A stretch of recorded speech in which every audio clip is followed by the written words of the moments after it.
Seminar, doesn't it? All right, so let's get to it this morning. First of all, if you don't have a notebook, raise your hand. If you don't have something to write on, great. Find a human nearby, because today what we're going to share with you is probably worth writing down. So you want to definitely capture it. Years ago, I met a very, very successful man. He taught me something I never forgot for the rest of my life.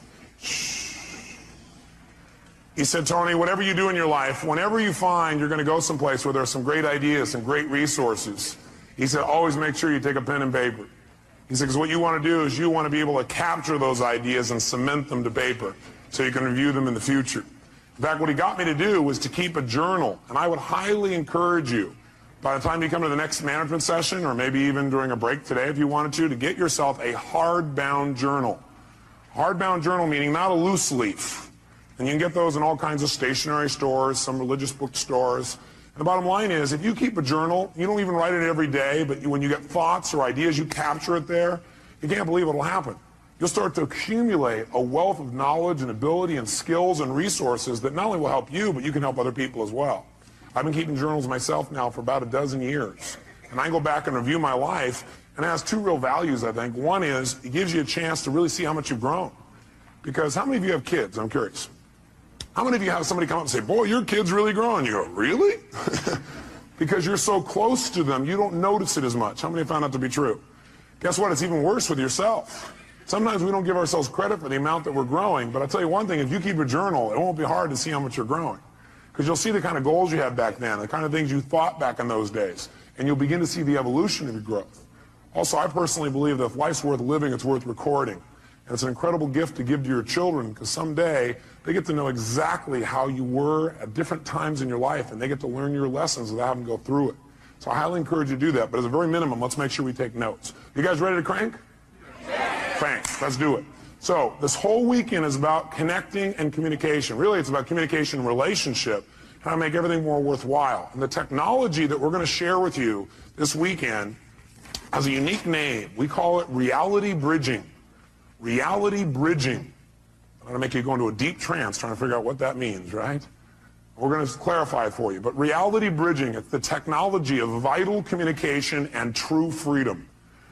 Because what you're going to find is, you're going to find there's going to be a vitality in your communication when you start using the techniques we're going to teach you. And there's going to be a sense of absolute freedom where you can share with somebody what your real feelings are and never, ever offend them. They won't have to hear you and cry and feel bad. And you won't feel so bad either. We want to make sure that communication is vital, that you're always connecting, that you feel good when you're communicating, so does the person you're communicating with, and it produces results. That's our outcome. And to be able to do that without having to worry creates an unbelievable level of freedom for people. Because how many of you, be honest, have felt feelings at times and you were upset, but you didn't share it because you didn't know how, or you didn't share it because, well, you thought, well, maybe it's really about me, or you didn't share it because you didn't want to offend somebody even though you were mad or upset. How many have had that experience in the past? And when you don't share something, what happens when you just keep it inside and build it up? Yeah, it festers. Does it get better or worse? It gets a lot worse, and eventually what happens, then you blow up about something that could have been handled so much easier along the way. But then there's the other approach, which is you're looking for things on a regular basis to be able to give people feedback about. And some people develop that habit, or you communicate in a way where basically you're communicating your feelings, like you're upset, but do you always have all the information? No. And so you're making a decision about how to feel based on false information. How many of you have ever gotten upset and later on felt a little dumb because you found out you were upset about something really shouldn't have been upset about? So one philosophy says, keep it inside. The other philosophy says, well, get it out. Well, what if you get it out and then you find out you were wrong? By the way, do we like being wrong? No. So then what would we probably do? Justify, defend? Well, yeah, I didn't know that, but if you've done that before, right? And that does not make a relationship work. Plus, that person gets upset. It's kind of like, anybody ever come up to you and say, why are you upset? And you go, I'm not upset. You go, no, yeah, you are. You go, no, I'm not. Yes, you are. Well, I'm getting upset. Okay, that also happens unless we're really clear. So what we're really going to do is we're going to start our whole basis of studying of communication to remember one thing, and write this in your notes if you would, and that is the quality of your life is directly related to the quality of your communication. The quality of your life is the quality of your communication, period. quality of your life is the quality of your communication. Now, pretty basic idea, nothing earth-shattering, but I'm here to tell you that's your entire life comes down to this. The quality of your entire life comes down to the quality of how you communicate. With whom? No. With whom first do you think it determines how you... That's right. The quality of your life starts with the quality of how you communicate to yourself. That's where it all starts. How you feel is not based on the environment. Is it based, like how you feel, is that determined based on, like, whether or not you have lots of money? Yes or no? I got a little mixed reaction on that one. They go, well, no, it's not. No, absolutely not. No. How's that for incongruent communication from a lot of you, right? Okay, some of you have a little mixed feelings about this, don't you? But let me ask you a question. How many of you know somebody who has tons of money and is still not happy? Ah, interesting. How many of you know somebody who doesn't have any money at all but seems to be very happy? So does money determine your happiness, yes or no? How many know if you had lots of money, though, you'd be happy, you're different? Okay. If I had your money, I'd be happy, no problem. Give me your money and we'll try, okay? People say money can't buy happiness, don't know where to shop. No, see, that's not going to do it, is it? It's not the money, it's how you communicate to yourself about money, your lack of it, or the abundance you think you have. By the way, can people have an abundance but communicate to themselves that they're still in scarcity, yes or no? Yes. Absolutely. So money doesn't do it. Is how you feel determined by whether or not the weather is good? Yes. Oh, really? Are there people in freezing weather who are very happy, yes or no? Are there people in hot weather that are very happy, yes or no? Are there people that are in either one of those weathers in the opposite degree that have opposite feelings? Has that transferred you out yet? Yes. See, the weather doesn't determine it. Is it, whether you're happy or not, determined by whether or not other people say they love you? You go, yes, but it shouldn't. So you sit there and should all over yourself, huh? Okay. You're right, it probably shouldn't, but a lot of us connect that real directly. But I got a question for you. Somebody comes up to you and they tell you, I love you. Or they come up and they hug you, or they look at you that certain special way.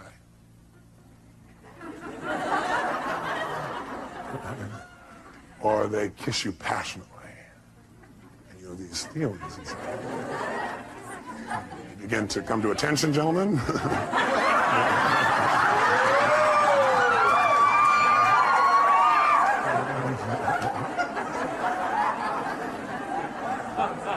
Now, when all that stuff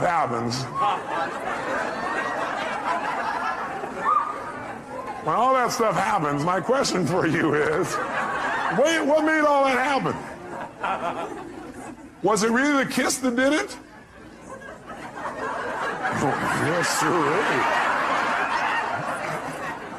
No, I don't think so. If that's true, kissing your dog would get you excited. It wasn't a kiss. It was the meaning you associated to that particular moment when tissue touched tissue in that unique way. That's really it, isn't it? It isn't actually... Yes! It isn't actually the event itself, is it? It is rather what we communicated to ourselves about that event. Somebody hugs you and you feel good. Do they make you feel good, yes or no? No, what makes you feel good is you've got a set of rules inside your head that say, if somebody touches me quite like this, they look like that, sound, smell, feel like this, then I get to say, ooh. Okay. And so you say, okay, it's time to feel good, and your brain goes, and you start feeling good. Right? So the bottom line is we determine how we feel by the way we communicate to ourselves, by the meaning that we communicate about a situation. See, it's not the event that determines how we feel. It's the meaning that we associate to the event that determines how we feel. And that meaning is something we create and we communicate to ourselves. If you're upset about anything, all upsets come down to the meaning you associate to something. You're upset about something, it's because you're thinking, well, that's because this means they don't care about me, or this means I'm no longer in control, or this means I'm not respected, or this means. All upset is based on a meaning. And how many times have you been wrong when you linked up the meaning? Anybody been wrong, yes or no? Yes, this means yes, I'll guide you through this, okay? We've all been wrong. So what we've got to really be able to do is to realize one thing, and write it in your notes. Nothing in life has any meaning except the meaning that I give it. Nothing in life has any meaning except the meaning that I give it.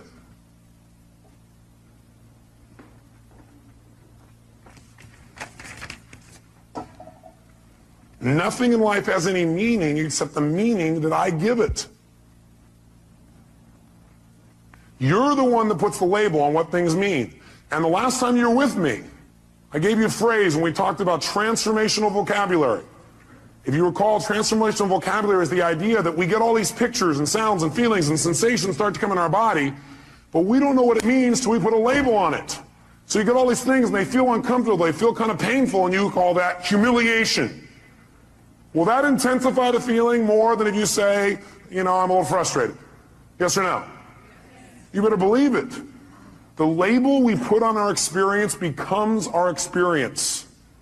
And we are the person doing the labeling. Now, granted, I'll agree that most of us are on automatic pilot. We're using a labeling and a communication process that we don't even think about consciously. And we can easily point to other people and show how they created that feeling for us. And certainly they helped us to get into state. They helped us by giving us some feedback, but we still determine the feeling. I'll give you an example. I was in Hawaii recently. I couldn't believe it. I read this article, and then I saw the thing on TV where they interviewed this guy. He was out swimming, and the shark came and bit his leg off. Yeah. You'd think he'd be fairly upset. Why would you be upset if you lost your leg? After the initial pain, why would you stay upset? Because of the meaning you'd link to that, right? What would be the meaning that would make you feel upset all the time? That's right, the meaning of loss, that you had lost something. See, almost all pain you're ever going to feel in your life, the pain that people have that makes them upset, it all starts with, I call it emotional anatomy. It all starts in one place. Pain starts with, number one, I'll put it down at the bottom here, a feeling of loss. A feeling of loss. Now, can you ever really lose anything? Only if you perceive that there's a loss. Is that true? Are you following me on this now for a second? You can only feel loss if you perceive it. In other words, you have to tell yourself there's a loss. You have to communicate that you lost something. This man was not upset. In fact, he was concerned about the shark. Yeah, you say, this guy's on drugs. No, he was sincere. Because his belief was that, number one, he was responsible, not the shark, because he was a swimmer and he knew that in the area he was there were sharks, and if he's thrashing around on the top, they think it's a turtle, they'll come after him. But his concern was that people were so upset about it that people were going to go out and rage and kill the sharks in that area. How's that for sorting by others instead of sorting by self? So the meaning for him was, this was a learning experience. That's what it meant to him. For other people, it would mean, I'm maimed for life. With a different meaning that he communicated. If he would have said, I'm maimed for life, I'll never be the same. I can never accomplish anything. A woman will never be attracted to me. I'll be a gimp for the rest of my life. If he would have linked those meanings, do you think he would have been in the same state, yes or no? No way. By the way, maybe this is temporary, right? I don't know. I don't know this guy. I'm not going to be around a long time to meet him. But I can tell you for years what I've done is interview people who are absolutely what I think are spiritual masters. What I mean by spiritual masters is not flying to the East and meeting somebody who sits and meditates. I mean somebody who doesn't have the use of their legs or their arms and lives in absolute joy and is totally loving and tries to figure out how to contribute to other people. To me, that's a spiritual master. And I'll tell you what, there's tons of them. And they're my friends now because I go to learn from them. You know what I find out? They have developed belief systems that have helped them to interpret human behavior in a way that causes them not to be upset. Because no matter what happens, they finally figured out something. If you want to succeed in life, figure out how it works, and then do it that way, not the way you think it should be. See, what most of us do is we run around in life with all these rules about how life should be, about how you should be, about he should be, how doctors should be, how staff should be, how patients should be. But you know how they're going to be? How they really are. Not how you want them to be. And then every time they don't meet your criteria, rah, you communicate to yourself, it's time to be annoyed. Or maybe a more intense word. Is that true? When you have an upset of any sort, you're feeling some negative emotion, it always comes down to really you have a feeling of what? Loss. But do you ever really lose? No, you don't ever lose anything. It just changes form. Hey, nothing in the entire universe ever disappears. Nothing. Not your physical body, not rocks, not stones, nothing. Everything in the universe transforms from one form to another. You take water, you try and destroy it, let's say you boil it, what does it become? Steam. Everything in the world transforms to a higher level. It's always transforming. You got to realize you can't lose anything. You can transform things, but you can't lose anything. Now you can try and pretend you've lost something. You can be upset with somebody and they go, oh my God, I've lost their love, or they've lost mine, or I've lost respect. How do you lose respect? You can't lose something that's already inside of you. See, the problem is people are, looking for love in all the wrong places.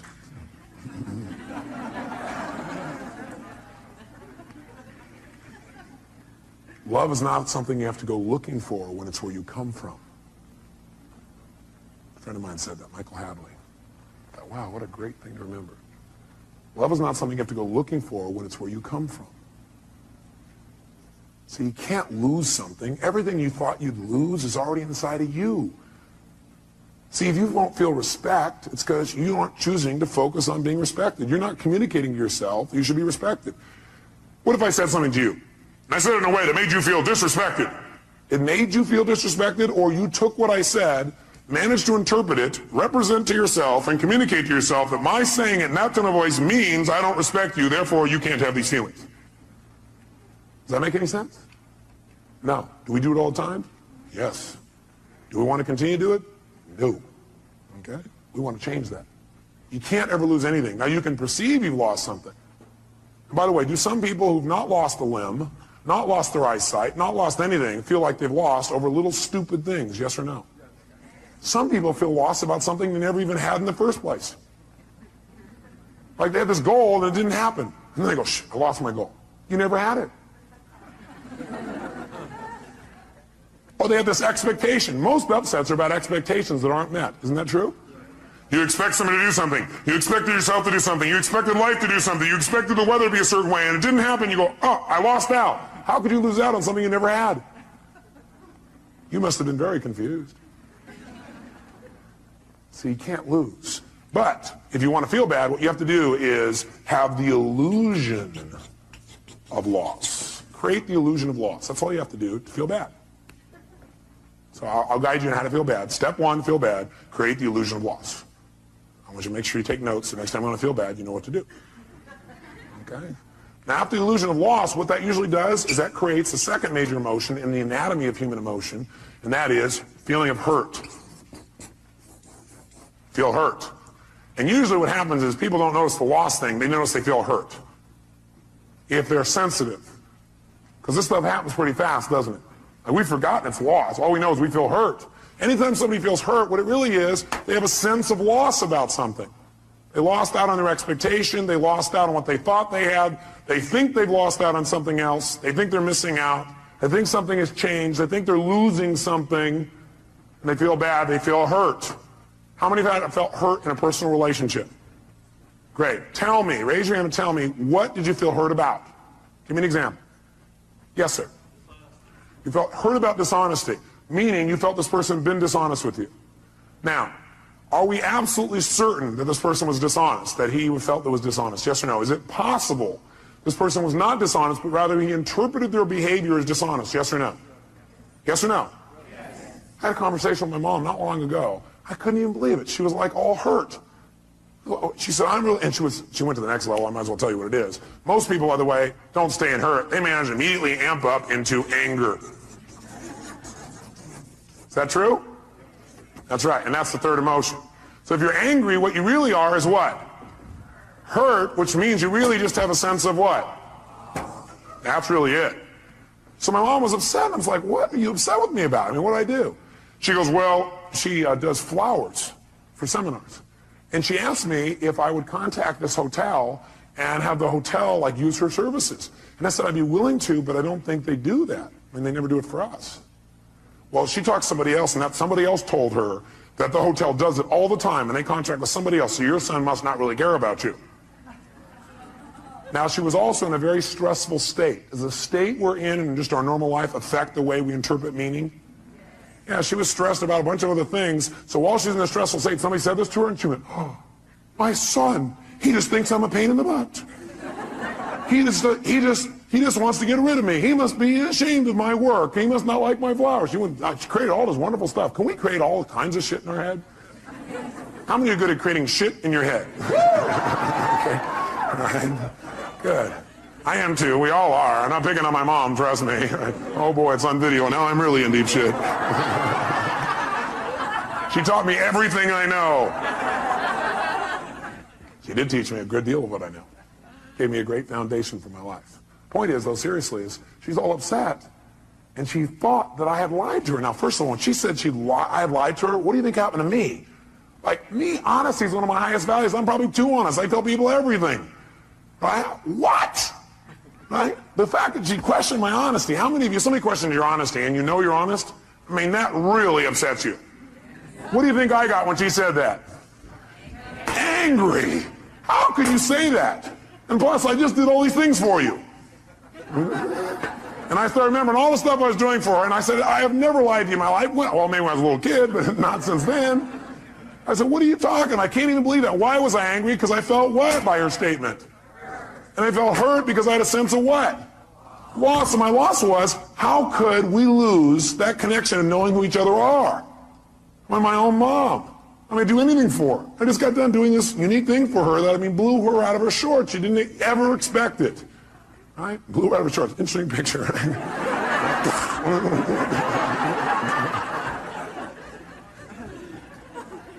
And so, what happened, though, is I realized that if I responded to her in a state of anger, will that probably work? No, it didn't work. So I realized I needed to change my state. And I asked myself a question that helped me a lot. The question I ask is, what's probably going on with her that makes her treat me this way, or treat people this way, or respond this way? Instead of, how dare she? Why? How can she treat me this way after I've done so much for her? Which would do what? Make you more what? Upset. Different question I asked, I wonder what's going on with her that's making her respond this way? I wonder what she's stressed about. And I asked her, and she told me, she apologized, and just dropped right away. I'm here to tell you a belief I want you to remember for the rest of your life, that if all you do is remember this out of the whole weekend and really remember it at the right times, it'll change the way you communicate with other human beings. And the belief is this: then in any communication with another human being where you get a response from someone, in any communication with another human being and you get a response from someone, that response is either a loving response or a cry for help. In any communication that you have with another human being, where they give you some kind of response, they respond to you in some way, and that communication is either a loving response or a cry for help. That's it. Those are the only two kinds of responses. So one more time. In any communication with another human being, and they respond to you, they communicate to you, they react to you, they respond to you, that reaction, that response, I don't care what it looks like on the outside or what it seems like, it's either a loving response or a cry for help. Which one do you think my mom was doing in this situation? Was that a loving response or a cry for help? It was a cry for help, and help is saying, I'm feeling what? Hurt because I have a sense of what? It may not be true, but that's what I feel. And that person's a cry for help. Now, how do most people respond to a cry for help? With another cry for help. Is that true? How did I first start to respond to my mom? She's angry with me. She doesn't have a right to be angry. How could she do this to me? What's going on? I get angry back. So I respond with a cry for help. How dare you? How can you say this to me? Don't pull this crap on me. Look what I do for you. What kind of crap is this? Interesting. So when two people are yelling at each other, crying for help back and forth, who gets helped? Nobody. So you know what happens? The anger doesn't stop. What happens is the anger goes one place. Either it starts going out to other people and becomes resentment, which builds, and that resentment may be expressed or not expressed. Usually resentment is expressed non-verbally to other people, and some people do it by taking their resentment and they express it by what they call confrontation, and they actually feel good about it. They say, I'm not one of those people who keeps it inside. I confront people, little bastards. That'll really build a quality communication, won't it? I confront, I don't keep it inside. I'll tell you what's wrong. Yesterday, when you did this and this and this, made me feel this way. I request in the future you change. Everybody try this. You know what? That doesn't work. It can work. Anything can work. The tone of voice you use is going to play a bigger role than what you say. How many would agree? Your facial expression is going to play a bigger role than what you say. How many agree? And somebody else can sit there and listen to you and say, yes, I'll abide by your request, but inside they're going, no. Okay, that's not communication. That's not quality communication. We want to change and enhance our format. The other thing we can do is when we feel anger, instead of resenting and confronting, we can just keep it inside. If we keep it inside, usually what it becomes is depression. People are depressed, they don't even know why. The reason people are depressed, they feel like they're not in control. Like things are happening they're not in control of. They're not able to communicate and get control of their life. And a lot of times depression is directly related to the fact they've kept this anger inside and these upsets, and they haven't expressed them, they become depressed. How many can relate to this? Not in you, but other people you've seen in real life. I thought so. So the bottom line is, what we've got to do when somebody responds to us with a cry for help is give them what kind of a response? Which of the two responses should we give somebody when they give us a cry for help? A loving response. Is that always easy to do? No. What it requires is you to remember that no matter what it looks like, they're just really crying for help. Somebody's angry. How dare you do this to me? You go, how dare you do this to me? You guys are crying at each other.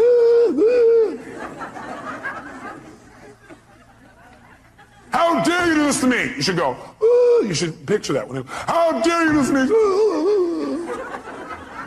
You son of a... Why do you always... And you come back and go, I hear you. I appreciate you. I love you. That's not my intent. How can we make this work? I'm willing to make it work. Thanks for sharing your real feelings with me. Let's do it. What do we need to do to make it work? How can we make you feel better? Because I'm committed to that. Well, you're there. I know. How can I make you feel better? How can I make you feel better? How can I make you feel better? Because I love you.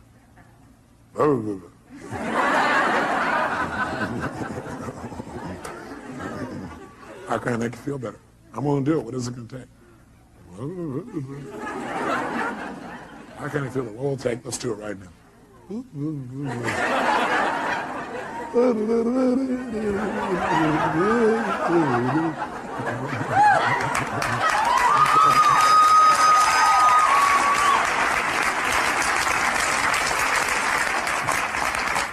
Get the idea?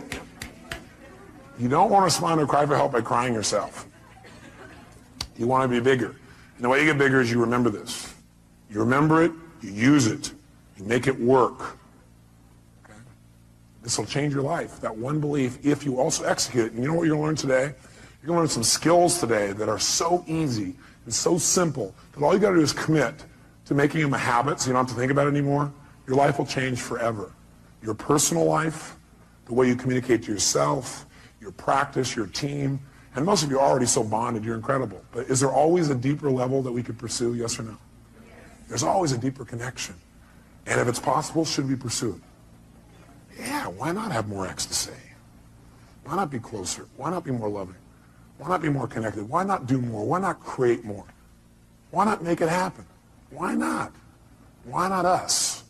Why not now? That's what we're going to do this day. So get the feeling for what it is. It all comes down to meaning. We change the meaning, we change it all. I'll give you an example, too. When I was on my first book tour, this woman calls me up on the phone, right, on the radio, and I love doing the radio responses. I love, like, real fast, being able to help people. So this woman calls up and she goes, Mr. Robbins, she goes, I've tried everything. I'm so upset. I'm depressed all the time. I've been depressed now for 7 years. I said, gosh, how have you accomplished that? What? I said, how have you accomplished that? I mean, that's pretty amazing. I said, are you depressed even when you sleep? She goes, when I sleep? What I'm doing is breaking her what? You remember? Pattern, interrupting her pattern. That's all you got to do. If you respond to people and go, oh man, I'm sorry you feel that way, and that's not enough. Sometimes you got to interrupt the pattern, tease them, and be loving, but tease them. Because if you just go, oh, it's okay, they're getting a lot of feedback. They're being rewarded for feeling bad. Is that true? So you got to be careful. You got to be loving, but you got to be fun and loving.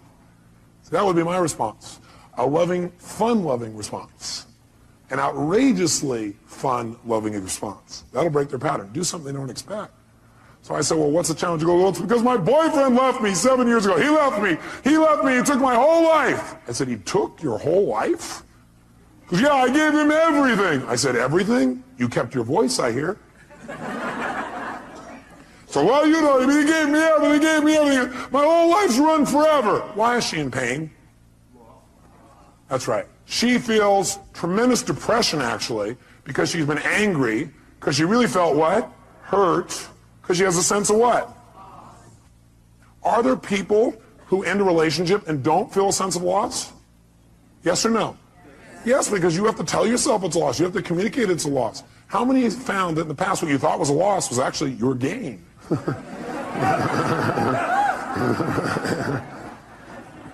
But when you thought it was a loss, how did you feel? Hurt. And it may not have been a loss of them, it was a loss of your own self-esteem. Well, they left me, and they must not have loved me. I wasn't good enough. You know, I'm not good enough. The loss of your own self-esteem, but you do that to yourself too. It's just not true. It's the meaning you made up in your head. We're making all this crap up in our head, and it's not true. You got to be careful about the meaning you label things. You got to take control of that process.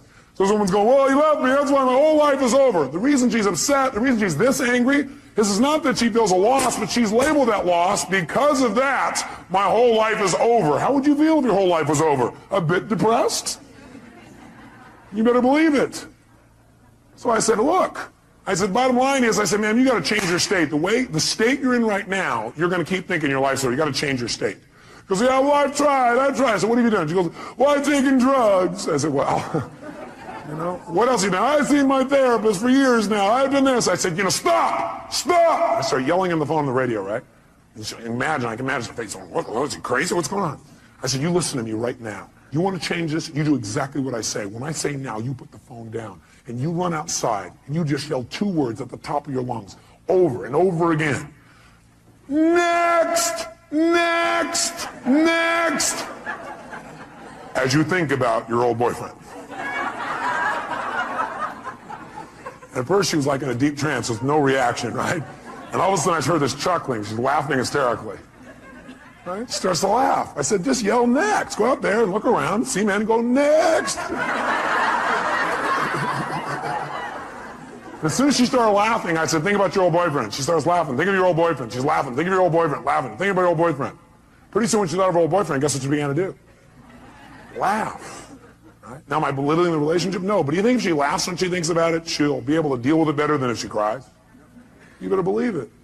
See, our state affects a lot of the meaning we link to things. When we're stressed, or we can make out the worst situation out of virtually anything, can't we? See, you got to remember, you're the producer of this play.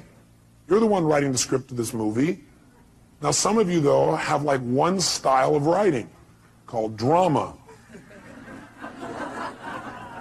Maybe you ought to try writing a comedy instead. It might be more enjoyable. Some of you have written a love story. My congratulations to you. Some of you have written an adventure story. Some of you have got one garbled story that doesn't seem to make any sense. Maybe it's time you cleaned up the script.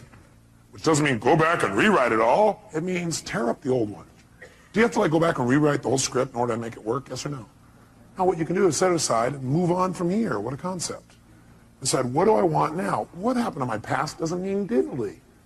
What matters is where I'm going. If you're trying to drive in the future using the rear view mirror as your guidance tool, you're going to crash. Plus, you know what? Your future is going to look like your past. Pretty scary. Maybe I just let go of the past, tear up that script. You don't have to keep playing that same play. Write a new one now. Don't tell me, yeah, but look at the script I've been using all my life. Who gives a shit?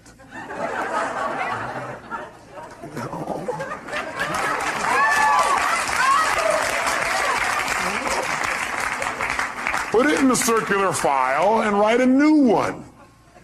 You know, be spontaneous. Maybe you want to write some of it along the way.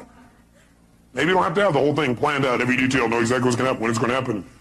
And then you won't be so upset when it doesn't go the way you wrote the first version of the script, called your expectations in your head. Maybe then you'll go, well, this script is kind of a guideline. It isn't like my absolute must or I'm going to be peeved. Maybe that would help things a lot. See, the whole key is the quality of life is the quality of communication. Number one, with yourself.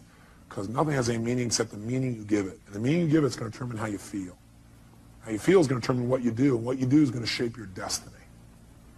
See, if I interpret this means this person doesn't love me, then now all of a sudden I'm going to feel lousy about it, and I'm going to do things either verbally or non-verbally to get back maybe. Or, at the very worst, I'll withhold my emotions because I don't want to be hurt again. And does that withholding make my relationship better, yes or no? No, and now all of a sudden we start to drift apart. And now I start doing things that will change my destiny and separate me from somebody I really love and somebody who really loves me, all because I made up a bunch of crap in my head. Nothing has any meaning except the meaning you give it, bottom line. And so if we want to change our lives, we really want to make things work, make sure I remember this, write it in your note. It's not the event, it's what we do with it that determines the quality of your life. It's not the event, it's what you do with it that determines the quality of your life. And what we do with it is what we do with it inside of our head. It's not the event. It's what we do with the event that determines the quality of our life. What do we do with it inside of our head? We can take things that destroy other people and cause them to make us better. This whole seminar today you're going to go through is a result of me having an event that was not pleasurable last night. Especially since I was exhausted, I had no sleep. That also amplified my feelings about the situation. And then what happened was I asked myself a question. How can I use this? What's great about this? I was not feeling it was great. How can I use this? What's great about this? My brain started saying what's great about this is it means what we tried to do before this wasn't making sense. We almost had it, but it wasn't quite there. So what's great about this, I found that out because I want to share with you the best. What's great about it is I can use this intense emotion to see what really will work in the most intense feelings I've got. Wow, what a great deal. See, it's not the event, it's what you do with it. And remember, the meaning you associate or assign to something, the meaning you associate, put in parentheses, or assign to something, determines how you feel and what you do. So the meaning you associate or that you assign to something determines how you feel and what you do throughout your life. Determines how you feel and what you do throughout your life. Bless you. The problem is, are you communicating to yourself in a way that's empowering or disempowering? And what would you say a good deal of time it is, probably, if you're not totally happy? Disempowering. So the problem is not the event. The problem is the meaning that you're associating to things that's affecting your actions throughout your whole life, determining your destiny, is probably disempowering a good deal of the time. If you're not happy. If you're happy, you're probably assigning a lot of empowering meanings, aren't you? You've come up with some core beliefs, some ways of looking at the world that really help you. Help you to evaluate things in a way where you're really in charge, or you're not in reaction. So if we want to really take control then, we got to remember what I've already said. Nothing in life has any meaning except the meaning that we give it. So for example, the doctor raises his voice, says, please give me this. Or maybe he doesn't say please, he says, get me this. He doesn't say the word please. What does that mean? Scumbag doctor, that's what it means. It means he doesn't respect you, right? It means he doesn't care about you, right? Isn't that what it means? If you're upset, that's what the meaning you've attached to it is. How many would agree? What else could it mean? He's angry. If he's angry, or he's stressed, or he's frustrated, does that give him a right to snap at you, yes or no? No way. We're not making him right. We just want to know what it really means first. Does that make sense? How many of you have ever screwed up? Can I see a show of hands? How many of you have ever snapped at somebody and had nothing to do with them? It was just your state. You were so stressed about something else. How many have done this even with people you totally love, like your children? Everybody together, ready? I'll try it again. Very nice. Just think about that. Now, when the doctor does that, instead of going, he has no right to do that, you're right, he has no right to do it. You're absolutely right. And you need to help him so he doesn't do that anymore. You need to help him Not make him wrong. If you make him wrong, is that going to enroll him in not doing this again, yes or no? Doctor, when all of a sudden you keep asking your staff and they don't deliver something you need, does that mean they're incompetent? Mean they don't care? Mean they're not as committed as you? You're working to the bone? You don't have any time? You're not even getting paid. They're getting paid. They must not care about you. Is that what it means? No. What might it mean? They're overloaded. They're overworked. You beat them to a pulp. They don't want to talk to you because you've been real mean and hard to be around. They're trying to avoid you and stay out of your way because they're afraid they're going to set you off. Oh. I noticed that was a doctor that was laughing. Huh, ma'am? Is that possible? But see, which meaning you assign will determine how you feel and how you treat people. Isn't that true? And it doesn't just stop there. It continues. Because the truth is, most of you don't communicate all that you feel, and it's a good thing. Because words spoken in a moment of anger, some words like that are never forgotten. Now, that's not true. You can forget them, but people think, I'll never forget that. They keep telling them, I'll never forget that. I'll never forget that. I'll never, never. I will not forget that. They work real hard to remember it. But how many of you have forgotten your own home telephone number, address, or how to spell the word the? So you can forget, can't you? Yes. Actually, forgetting is a very useful tool. I may want to teach you before the weekend's up the power of forgetting. Not forgiving, forgetting. Ready?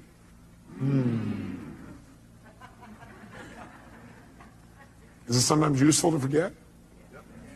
Especially if what you're forgetting is only your perception.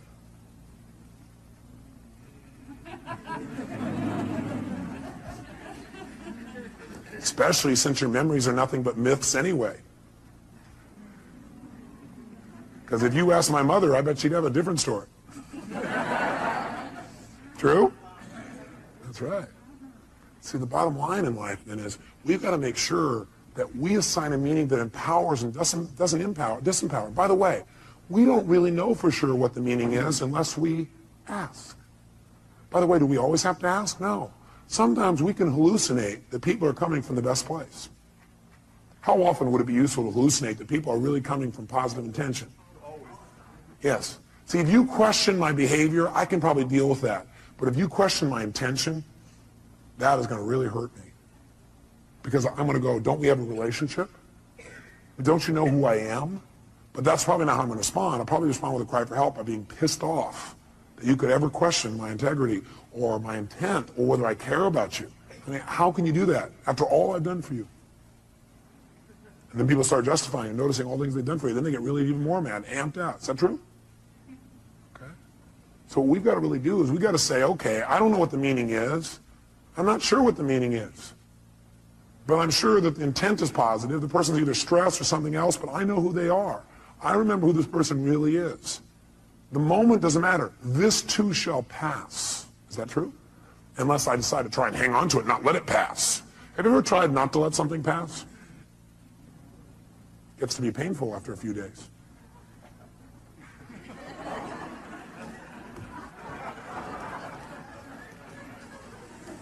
You come home. You caught that one, huh? That's great. That's right. You come home and your spouse is watching TV again. They're reading the newspaper again. They didn't say they loved you again. What does that mean? Scumbag, that's what it means. Divorce. They don't care. They don't love me. They're not attracted to me anymore. Can't imagine why they wouldn't be attracted to you when you're in this personality.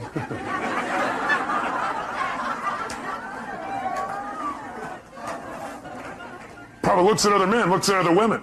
Can't imagine why when they get to come home to seeing you in this unique state.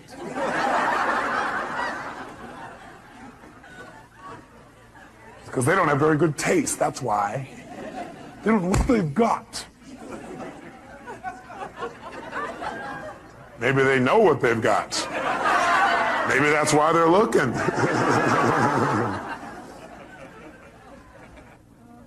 The meaning we link to things determines our actions, therefore our destiny. I've already shared that with you. The key then is to choose empowering versus disempowering meanings.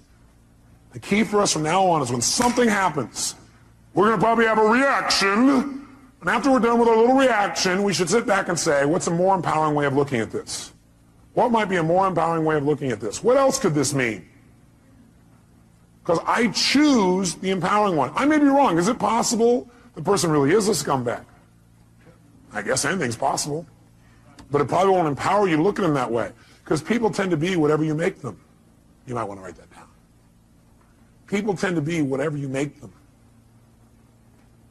Pretty important frame. And I want you to remember this. Write this in your notes. Whatever you look for, you will find. Whatever you look for, you will find. Whatever you look for, you're going to get. And by the way we look for things is we ask questions about people, about our life, about ourselves. That's how you look for things.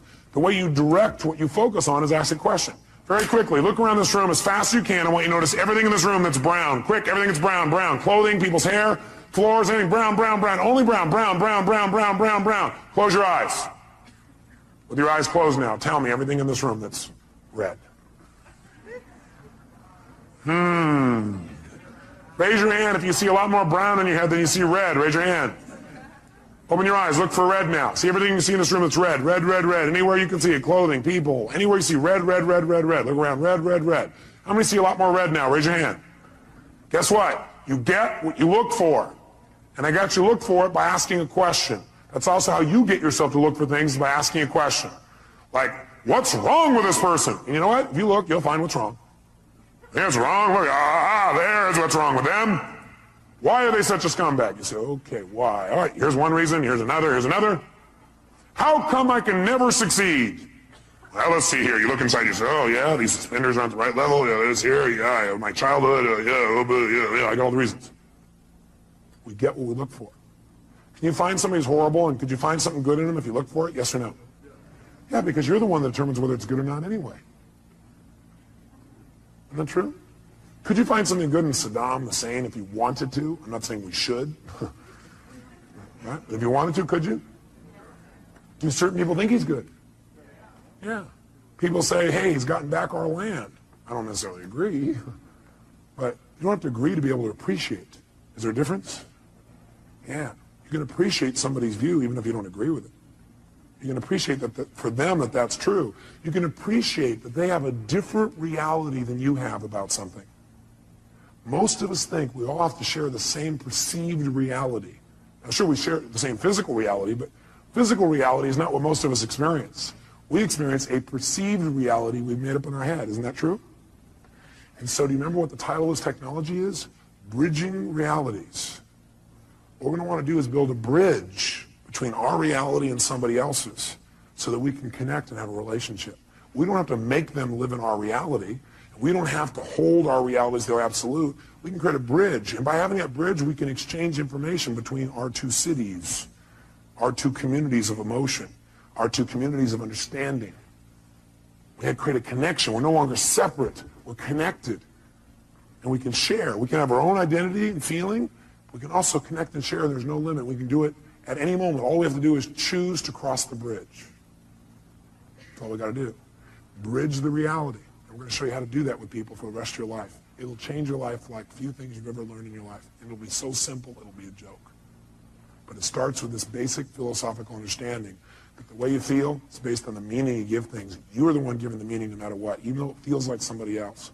And the question is, are you doing an empowering meaning or a disempowering meaning?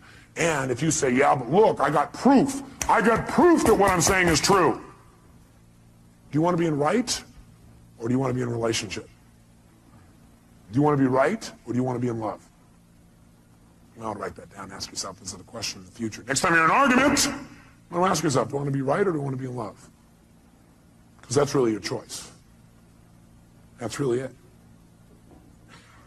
See, I think I told you last time I was here, I had a time a few years back where I had a unique partner who I really cared a lot about. He embezzled $250,000 and had me $758,000 in debt. I got a bit peeved by this. I got angrier than I ever remember because I felt so massively what? Hurt. And it's because I had a feeling of what? Loss. The money was part of it. The ability to not have to think about money was another part of it. An equally big part of it was I cared about this person. And they took advantage of me. I felt the loss of trust, the loss of love, the loss of connection. All that got stacked into this anger. How many would hear that? Okay. But see, the truth of the matter is, do I have every right to be able to point and show that this guy is wrong? Sure. Will that make my life better? No. What I got to do is say, how can I use this and move on? Not make him right, not make him wrong. Just go, okay. God, I wonder what would make a person do that. You know, when I finally started asking what would make a person do that, I created my entire Destiny Technologies. It probably is the most powerful set of distinctions I've made in my lifetime. Because I figured out how I could use it and what I could learn from it, instead of how come this happened to me. And I turned my finances around like 100-fold. My little company doing $4 million a year to $50 million a year. It's a fairly large jump. All because I chose to create a different meaning. The meaning is, this is a chance for me to go to the next level. The meaning is, this is a chance for me to learn and make something better than it's ever been before. Once you link that meaning, the world changes. Just remember, if you don't like the way you feel, change what things mean. Change your perception of what something means, or change your actions. That's what it takes, and you'll change the way you feel in a heartbeat. I put a little metaphor here, a couple of them for you. I just want to remind you that when you decide you can't find something also, remember I said what you look for, you'll find? When you decide you can't find something, you'll also discover you won't find it. Because whether you believe something's true or whether you believe it's not, you're right. How many have had the experience of having somebody say to you something like, can you find me the salt? And you think to yourself, hey, would you go in the cabins and get me the salt? And as you're walking there, you're thinking, I don't know what the salt is. And you walk up there, you open up, I don't know what it is. And you really do look, don't you? You really look. But you already have this belief that says, I can't find the salt. So what happens? A few minutes later you go, it's not in here. They go, what are you talking about? It's right there on the shelf. You go, no, it's not. They walk in, they walk right beside you, reach right in front of your face and go, what is this? And what is it? How many have had this happen to you? Now, the salt wall's already there. You said, Tony, what I look for, I'll find. Yes, what you look for in earnest, you'll find. See, what you really want the answer to, you'll get. But you go, why am I so happy? But you really don't want to know the answer, you're not going to get the answer. Or what's really great about this person? You won't get an answer. It's only what you seek for in earnest. If you don't look for something, you won't find it. You're right. If you don't commit yourself to finding it, you won't. Good thing for you to remember. What do you do when an upset happens? Well, let me give you an example of what I learned from racing school. It changed my whole life. I race cars, formula cars. And so I went to several different schools, by the way, to do this. And I'll never forget, in my first school, the first thing they really taught us at this one school for racing is they said, the first thing you got to do is you got to know how to recover. You got to know how to recover before anything else. How to drive a car, you guys know how to do. How to go forward, you know how to do that. What you got to do is learn how to recover when you hit the skids in the road. Because if you don't know how to do that, your racing career is going to be rather short or rather painful. And most of you are trying to race through life. And a lot of you are having a rather painful time because you don't recover very well. Or you recover, but in the process of recovering, you smash in everybody else's car along the way. And that makes the next trip around a little resentful for the people. They see you coming by, they kind of avoid you a little bit, going, I'm not getting too close to this doctor, this staff member, this person, this accountant, this secretary, this telephone person, the person around the calendar. I'm not doing that. Because if I do, they're going to smash me up too in the process of them trying to recover. So what they do is they put you in a skid car where they make you go through the process of about to crash, where they knock you off track. And what it is the skid car, they've got a little computer. They fire off this computer, and what it does, it has a little lift, and it lifts one of your wheels, and you never know which direction or when. So you're screaming around the track, screaming, and you're not doing full speed, like 140 miles an hour. They start you a little slower, like we're doing this morning. You go about 60, 70 miles an hour. But 60, 70 miles an hour on a track is pretty intense, and you're going right for a wall, and all of a sudden, you start to skid out of control. And what they tell you in advance is that what you got to do is when you start to skid out of control, there's only one key. Look where you want to go. Focus on where you want to go. Do not focus on what you're afraid of. Now, what do people do in life? We focus on what we fear, and we get more of whatever we focus on. That's what they tell you there. They say, look, whatever you focus on, that's where you're going to go. Whatever you focus on, you're going to get more of. You focus on the wall, you're going to get a lot of wall. Real fast, you're going to crash. What you immediately got to do is focus on what you want, not where you think you're going, not where you think you are. If you're not where you want to be, if you're not where you're wanting to go, focus on where you want to go. Immediately, don't hesitate.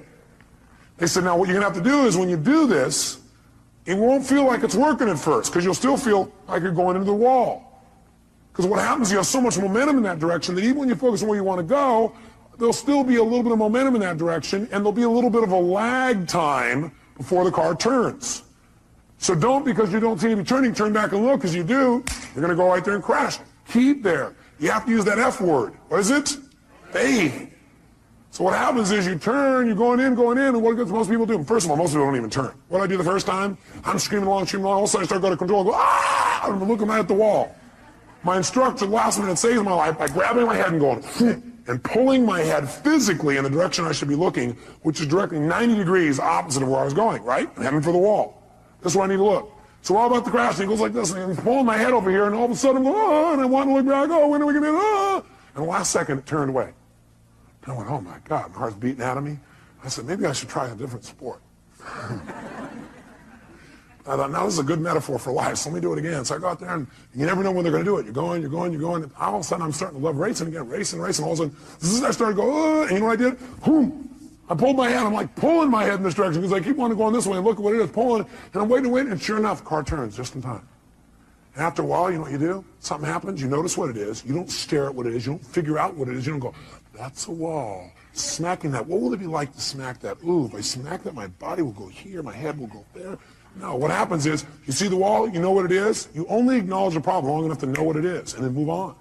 Know what it is, boom, focus on where I want to go. The minute I can identify what it is, and that's not where I want to go, boom, so I'm heading for it, boom, in the car, and it's like, now you just, boom, you get off it so fast. Focus on what you want, and you'll get more of it. Focus on what you fear, and you'll get more of that. Focus on what you want, and you'll get more of it. Focus on what you fear, and you'll get more of that. Bottom line is, almost everybody in life focuses on what they fear, and that's why they get more of what they don't want.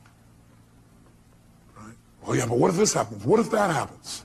If you keep asking, what if this happens, what if that happens, I guarantee you're going to crash. It's only a matter of time. Instead, you got to say, well, what if this happens? What I want?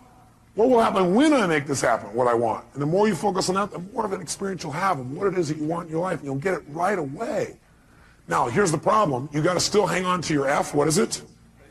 Faith. You know what faith is? Faith is understanding the seasons of life. Life comes in seasons, doesn't it? It's not always the same, but it's still predictable as a whole. How many of you are surprised when winter comes? Can I see a show of hands? No, you wouldn't be surprised. You don't be surprised when winter comes. And are there emotional winters, yes or no? You better believe there are. Are there times when you try to communicate well, it doesn't work? Are there times in the office where it feels a little frigid, a little cold? And that's not just the air conditioning. What happens during a winter? You break out a fire and warm each other up. See, some people freeze to death in the winter. Other people ski. The meaning of winter is whatever you do with it. Isn't that true? There's nothing wrong with winter. What if it was always summer? You go, oh, that'd be great. Oh, yeah? I think you get bored with summer. Plus, you probably get burned. Now, some people get burned in the summer. Some people get tan. Some people swim. Some people go on vacation. Springtime's a great time, too. You get to plant. Fall, you get to reap. You know what happens to some people in life? What some people do is they say, okay, I'm doing what you said, Robbins. I turn, I focus, but it's not working. You're still in lag time. God's delays are not God's denials. God's delays are not God's denials. You're in lag time. It'll catch up. Hey, look, you think it's fall, we're still in winter. Or you think it's fall and you're in spring, or you've made it to summer, but we're not to fall yet. Don't be so darn impatient. Take on a new prayer. Lord, give me patience and give it to me right now. Be equally intelligent.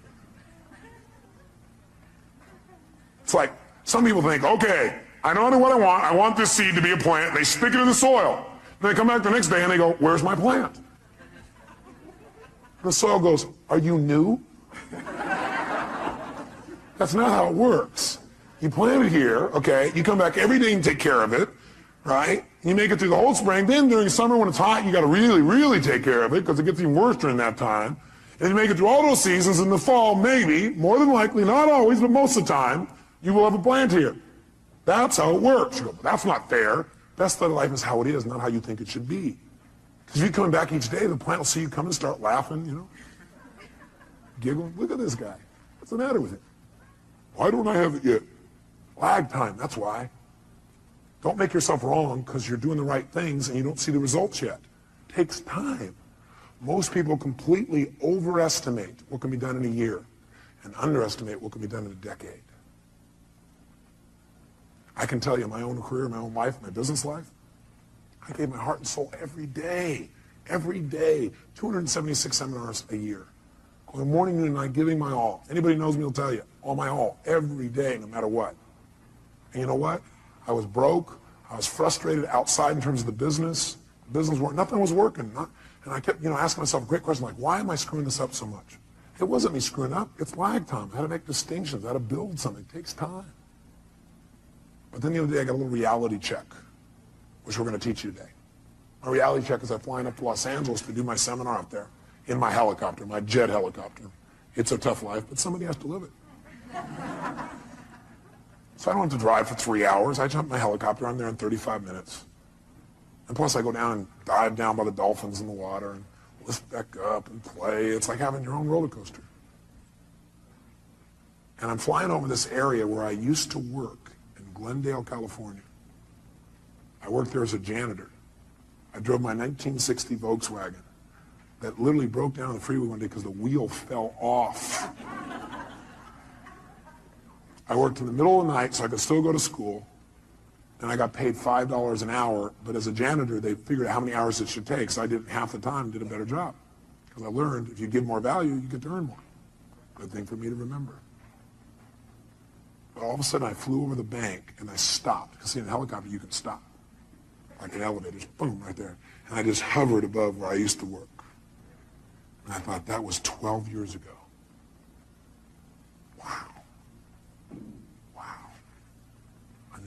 For 4 or 5 years after that, I never thought I could have ever had what I wanted. But see, the world moves for those who just never give up. The world will move for those who persist forever and who change their approach. They're flexible in how they do it. They don't just do the same thing over and over again. The world will move for someone who has faith. The world moves for somebody who has trust and then acts on that trust. That's what the world moves for. And someday you get to look down and go, God, was there one time? That's pretty exciting. That's pretty good progress. See, just because you didn't get it when you want it, you may have overestimated in the short term and underestimated your long-term power and potential. Something you might want to remember.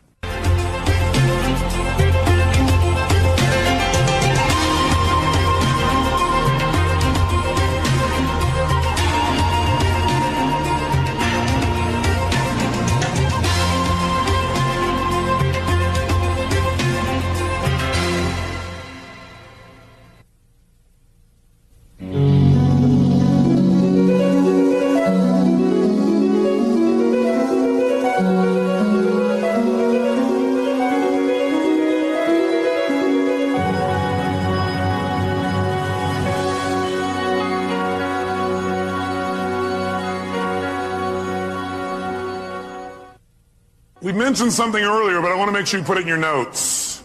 And that is the state we're in the moment, the state we're in at any moment, powerfully impacts the meaning we associate to something. The state we're in the moment powerfully impacts the meaning that we associate to something or that we assign to something. So one way to change what things mean to you is just change your darn state. Is that true? I mean, if you're feeling great,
They're waiting on me, haters think they gaining on me. Sitting in purple rain and folding origami. Oracles surround me, each one more astounding. Still handle my biz, just got a channel climbing to the level. The damage I really can make is a trip. Doing figure eights, ace. Are you coming back now? But it's way too late.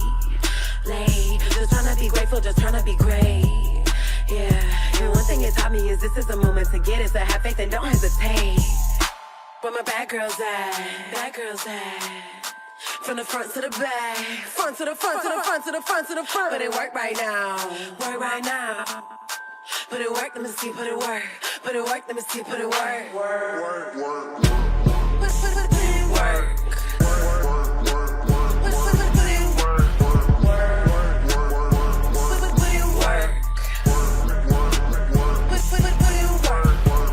Never land, never let my feet touch the floor. I just flow in my zone, you can't touch us though. Keep it moving, UFO, I just got to go. I can't touch the floor. Take that, break that with a bit. Do things just kind of bounce off you that normally if you're feeling upset, would you change the way you look at them probably, change the way you feel about it? You bet. So we need to really still manage our state, and we talked about that a great deal last session. I want to make sure that that's part of your life's work. Because your life's work is really learning how to live in a way where you spend most of your time enjoying yourself, very little time in pain. Most of your time in pleasure, very little pain. And living your life hopefully in a way where not only do you feel good all the time, but the people around you feel good just by being around you. That because they're around you, they feel a lot less pain and a ton of pleasure. See, that's my idea of success. Success is when you've learned to live your life in a way where you experience tons of pleasure every day and almost no pain. And simultaneously, where the way you live also causes the people around you to experience very little pain and tons of pleasure. Then you know you're really successful. Because if you feel good and nobody else does, you're a failure. Now, that doesn't mean you go around and try and make everybody feel good. Some people have an investment in feeling bad because they think feeling bad equals feeling good. Are there people that believe that, yes or no? Yeah, because they think if I feel bad, then people will notice me or they'll love me more, or they'll help me more, or I'll get more attention, which means feeling good. People have weird crap they work up inside their head about how to get to feeling good. Some people think I'm going to feel good when I make $1 billion. Some people are like, when I have this, this, and this, when I get married, have these many children, this and this, then I'll feel good. Some people have, well, I'll feel good if I feel bad because then people notice me and make me feel good. Or you could just like choose to feel good. Which one do you think might be a more intelligent approach? Because who's in control there? You are. You don't have to worry about the environment. And by the way, when you're feeling good, it tends to make you want to feel even better. It makes you share good feelings with other people, which makes them feel good, which makes them reciprocate usually. Not always, but usually. Kind of nice. So the bottom line is we got to manage our state still. And as a reminder, as far as that's concerned, changing state means change the meaning. And the way you can do it is either by changing your what? Anybody remember from last session? Change your what? Change your what? Change your physiology. Physiology, again, means the way you move, the way you breathe, your facial expressions, your gestures. The way you use your body determines the way you feel. You got to remember that for the rest of your life. If you're not feeling the way you want to feel, first thing you can do is just change the way you're moving. Emotion is created by what? Motion. Emotion is created by motion. You have 50 muscles in your face. A slight change in any of these muscles will radically change the way you feel. Remember we did this last time, I think. What I'd like you to do right now, real quick, is create some tension in your body, some tension, then put a big, huge smile on your face while you're doing it and notice how it feels. How many feel somewhat excited when you feel this? Let me see your hands. You know why? Excitement has tension in it. The only difference is you send a different biochemistry into your body. You fire off different biochemicals when you make a smile. Physically, it changes. You want to get depressed? What do? Drop your shoulders, look down, breathe shallow, drool. Right? Change the way you move. Some people have limited emotions because they have limited motion. They're trying to express their feelings and they go, I have something important I want to share with you. Hear me. Feel me. I am man. Feel this? Versus, listen to me. Come on, let's make this happen. Let's do this. Do you understand what I'm talking about here? The more emotion you have, the more emotion you have. And there's certain emotions you're not feeling because you're not making certain movements happen in your face. You want to change that. You want to go for more. See, did I mention to you last time, did we talk about how certain people who live together for a long time begin to look like each other? Did I mention that? Do you remember why? Because in order to be in rapport We like people who are like us. So we mirror back similar facial expressions. We do it enough, we literally mold our muscles to be in that way. And we use those kinds of emotions on an ongoing basis. A lot of people look like their dog. I don't have the explanation for that one. I don't know if they're mirroring in that case, right? Maybe they're trying to pick somebody like it, right?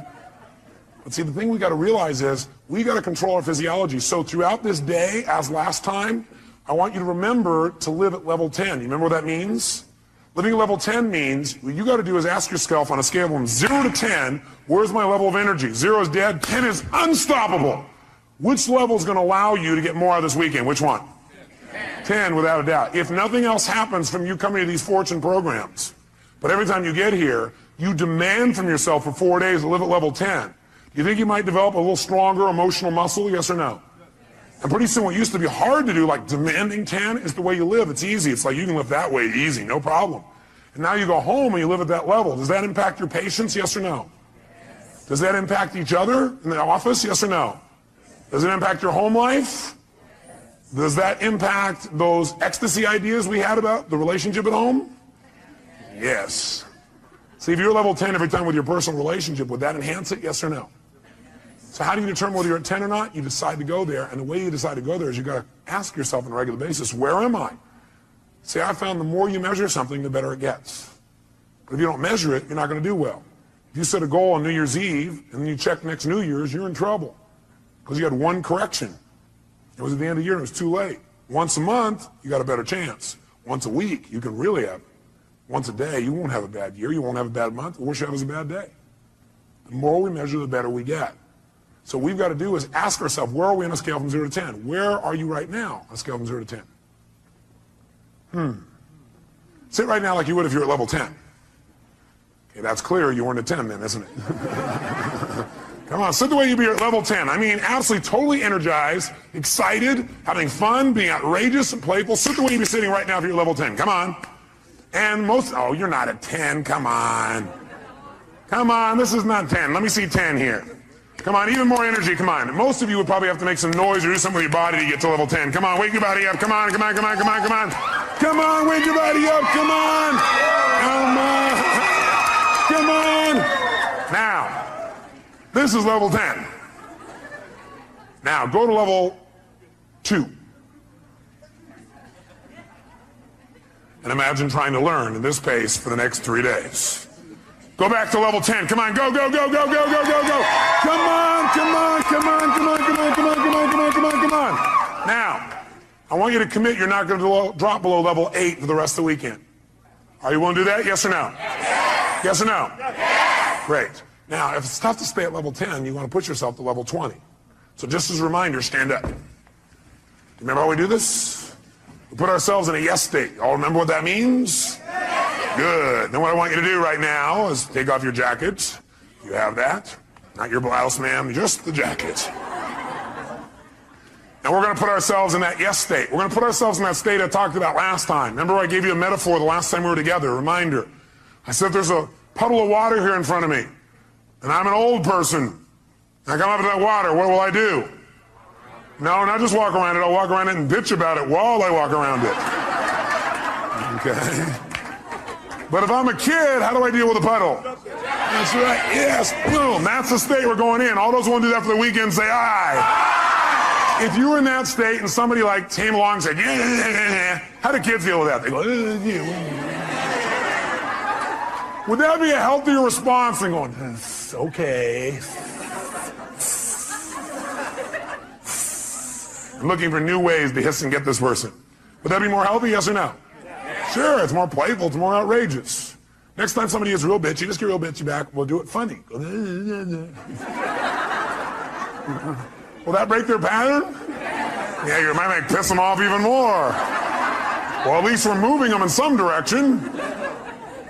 So when I say now, what you're going to do is you're going to wake your body up like a little kid again. You're going to scream, wait.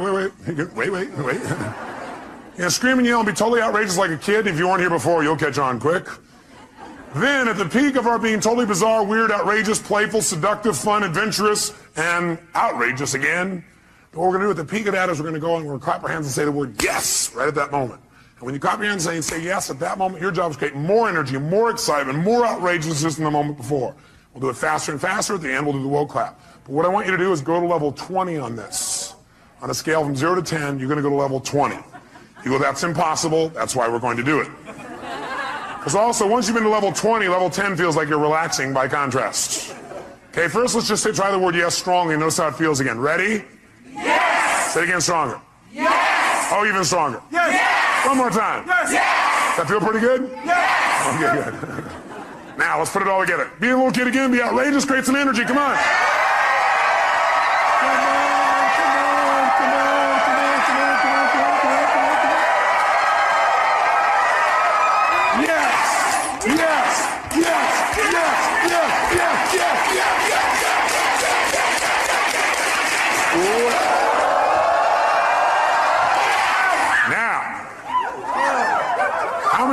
How many are now at level 3? Now some of you here for the first time going, what have I gotten myself into? It's a cult! It's the yes cult.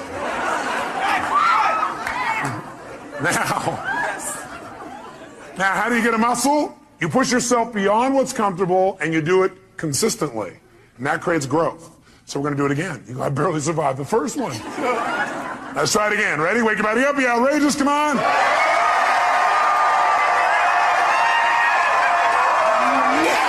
Yes! Yes! Yes! Yes! Yes!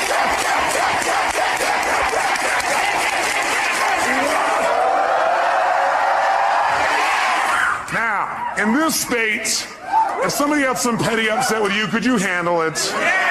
Great. Then get a bouncing hug from the person next to you and grab a seat.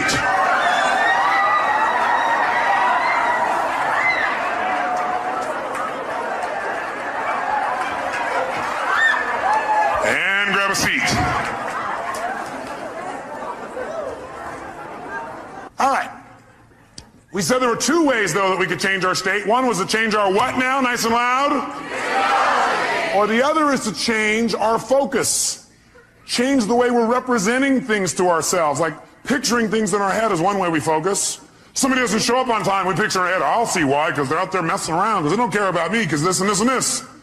Another way we focus is by what we say to ourselves. We represent, oh, well, they're not doing it probably because they don't really love me. We talk to ourselves in certain ways. We get all these negative feelings. But if we change what we focus on, we change what we feel. If you think of something you're afraid of and you focus on it, will you feel it? You bet. If you wanted to feel depressed right now, how many could pull it off? No problem. How would you do it? You remember, don't you? A little reminder here. Just put yourself in a lousy physiology. Or, easily, another way you could do it, of course, mess up your biochemistry, eat in a way that drops your blood sugar through the floor. Or how else could you pull it off? All you have to do is think of something that once happened that made you feel bad. Something from the past, and remember it again.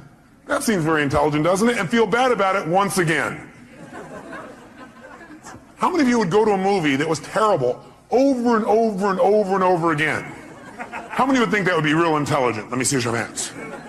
If one of your friends said, yeah, I'm going to this movie, I hate it, sucks, I'm going back there again. You go, how many times have you been to this movie? About 4,000. What would you probably ask them? Why would you go back there? Well, because I have to. Would you believe them? I don't believe you either when you tell me that. But I always believe in you because I know you know better. You don't need to go to those movies anymore. They're a bunch of myths anyway, made by poor directors. Lousy writers, lousy producers. You're a better producer, director, and writer now. You're probably even a better actor or actress. So why not create it the way you want it instead of seeing the same old movies over and over again? Most producers I know don't sit and watch their worst movies over and over and over again and feel bad about them again. What most of them do is they go, that was part of my learning experience. Time to move on. How else could you feel bad, by the way? You could do it currently, couldn't you? All you have to do is think of something you think you've lost that maybe hasn't even happened. Right? Or think of something that you want but you're not getting right now and feel bad about it. Or you could think of something that hasn't even happened yet and feel bad about it in advance. Couldn't you do that? Like, oh my God, and focus on what if this happens? Oh God, it feels terrible, oh gosh. Remember, a coward dies 1,000 deaths. A courageous man or woman only once. Because the coward runs it through the head about 8 million times and feels like they're dying 8 billion times. If you have any faith, any courage, then if it really ever does happen, you'll just deal with it once. You feel the pain only one time instead of stacked over and over and over and over again. If you want to feel good, could you do that? Sure. Would a producer go back to some of their best movies and see them again, do you think? Yes or no? Would they even share some of those movies with their friends? You know what some people do? Some people actually take the worst movies of the past and go share them with their friends, their worst movies. Tell them all about all the gory details of it. And the friend goes, yeah, that's really great. Yeah. But see, a real great producer-director shows them their current films, shows them some examples of films that are about to come called previews. Previews are rather exciting usually. Or they show them the best films of their past and share those with them so that people get to enjoy more of their life. Maybe even learn something. Who knows? But you can remember something that once happened that was great, feel good about it. You can think of something right now that you could feel great about, or you could think of something that hasn't even happened yet and feel good about it in advance. What determines what you focus on, though, is one thing: the questions you ask yourself. The questions you ask yourself determine what you focus on in that moment. What questions you ask are usually controlled by your beliefs. Because you could ask any question, but unless you do it consciously, you'll just ask the same questions that are in alignment with your old beliefs, your old BS, belief systems. So the bottom line is we've got to ask better questions. And I will tell you the question I want you to learn to ask the next time you get upset with someone. This is the first question I would ask myself if I were you. What else could this mean? What else could this mean? I will know a person is intelligent when I say this and this happened. I started to get upset, then I thought to myself, well, what else could this mean? You know, maybe it doesn't mean what I think it means. Maybe they weren't really being harsh. Maybe what it means is they're stressed.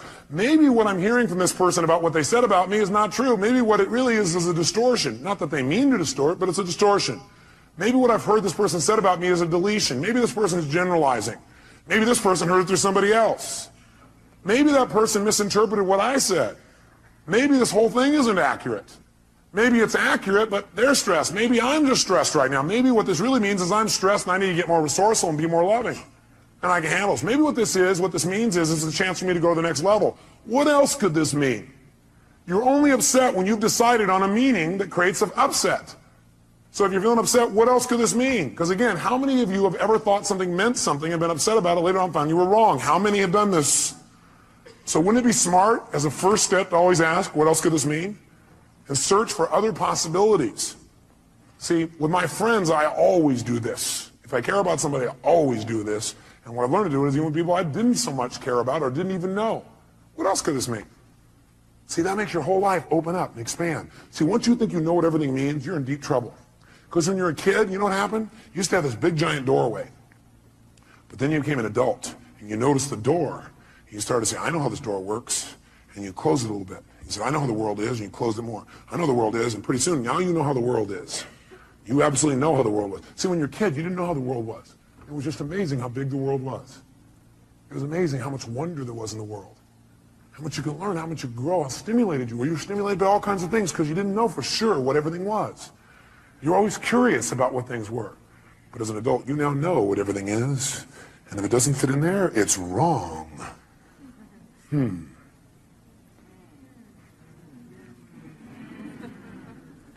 want to open our door back open by saying, well, yeah, but what else could it mean? What else could it mean? What else could it mean? What else could it mean? What else could it mean? Feel a little freer. The other question I tend to ask myself is, do I know everything there is to know about this? Do I know everything there is to know about this? Somebody says something to you, they're really upset with you, or somebody raises their voice. That means they hate me. What else could it mean? Well, it could mean they're stressed. Could mean they don't understand. Could mean they don't even realize they're yelling. Could mean that they need some support. Could mean what I know it means, it's a cry for help. Could mean that I'm oversensitive right now. Could mean that I react to voice tonality instead of real feelings. Could mean nothing. Could just be something that came and went. Do I know everything there is to know about this? No, I don't know everything there is to know about this. I mean, there's all kinds of things that could be going on. I don't know. Opens your world again. We're going to teach you to do this in a format that makes sense. Now, the thing that happens, though, if we want to be able to really take control of our meaning is we got to pay attention to our emotions. So in your notes, write down emotions Under emotions, in fact, you might want to write the word negative emotions. Negative emotions. Negative emotions. And then as soon as you write it down, cross it out.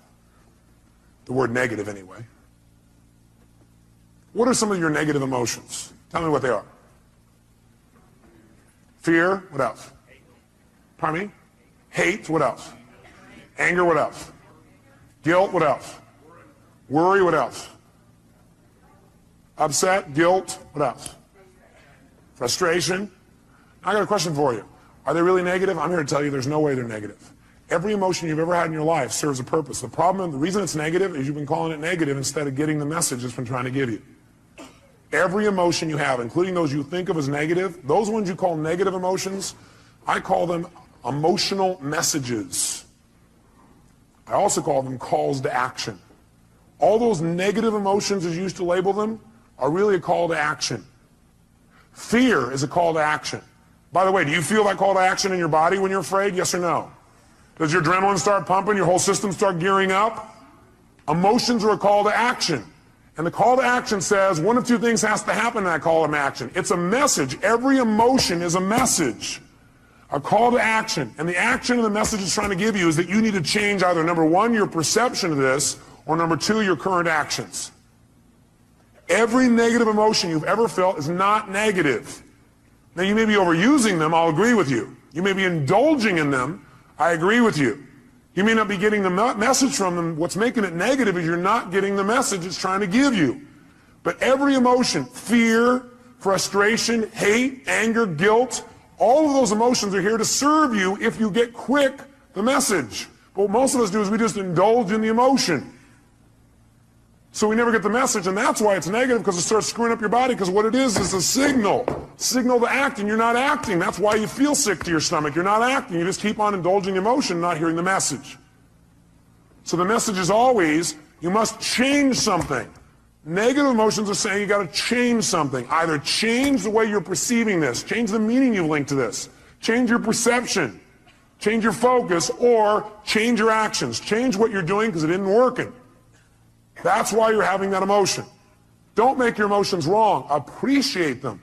Be grateful for them, but immediately then ask yourself, hey, what's the message that my emotion is trying to give me here? What do I need to change? My perception or my actions? Does this make sense? Yes, no? So then, how do we make use of it? Well, first of all, notice this. How do most of us deal with our emotions? Well, most of us deal with our emotions by suppressing them. In fact, before you write that down, actually, I put over here 4 ways to deal with emotions. 4 ways to deal with emotions. I think the number one way most people deal with their emotions is they try to avoid them. By the way, how effective is that? No. You might do it for a moment or two, but most people, they just try to avoid feeling. Isn't that true? People who don't like to feel negative feelings are so afraid of negative feelings, they try not to feel any feelings. Now, if you don't feel any feelings, you really are going to have some pain. Because that's what life is for. Life, part of the juice of life is expressing and feeling. But sometimes people have had so much pain, they say, I don't want to feel anything. It never works, because eventually it comes out anyway. And then you feel bad about never having felt bad. You feel bad about the fact you didn't feel good. You have a sense of loss because you didn't feel things. Second way people try and deal with their emotions is they endure them. They're going to grunt it out. I'm going to endure these. I'm going to make it through this. I'll hang on to this. And again, this doesn't work. Now, they may try and disassociate after a while here again, or they may try and suppress the emotion. I'll just endure it. I'll just keep pushing it down, and I'll make it through it. I'll just endure it. That doesn't make it better either. Third way, what some people do, I don't know if you've ever seen this happen. I'm sure you've never done this. People compete to see who feels the worst. Some people do is they keep track of their emotions so they can share them with other people and compete. So somebody says, oh man, I feel like hell. Oh, you feel like hell. Let me tell you how I feel. You think you got a problem. Let me tell you my problem. You think you got the biggest problem. Check out my problem. It stands out to here. And people sit there and try and argue about who's got the worst problem. Right? Or the fourth thing that I don't have up there that I'd say, the fourth thing that people do is try and share their pain. Share their problem. They think, oh, I can get rid of my emotion by sharing it with others.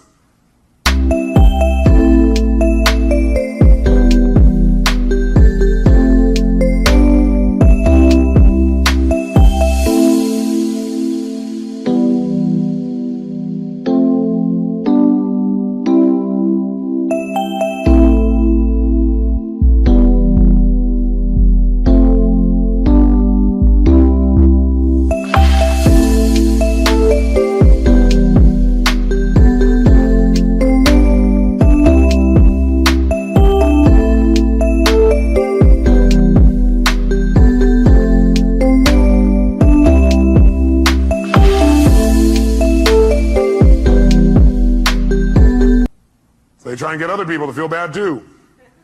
That way we'll be friends. We can share in the pain together. We must love each other. Are these very intelligent ways to deal with your emotions, yes or no? No, you don't want to avoid them. You don't want to endure them. You don't want to compete for who's got the biggest and worst emotion. Try and make yours worse than somebody else's. You don't want to share them. Make them feel bad too. What a friend you are. Instead, what you want to do is step 5. Learn from them and utilize them. You want to learn from them and utilize them. Now, in order to learn from them and utilize them, in order to change an emotion, we have to change what something what's to us. Starts with an M. We have to change what something what? Means to us. When we change what something means, we transform our emotion. We have a transformation. Does that make sense? In other words, if I'm feeling really upset about something, I'm angry, angry, angry. Do I have to communicate that to get off my anger? No, not necessarily. I'm angry because of the meaning I linked up. What if I change what it means in my head and I realize, hey, that's not what it means? Then will I feel angry, yes or no? Yes or no?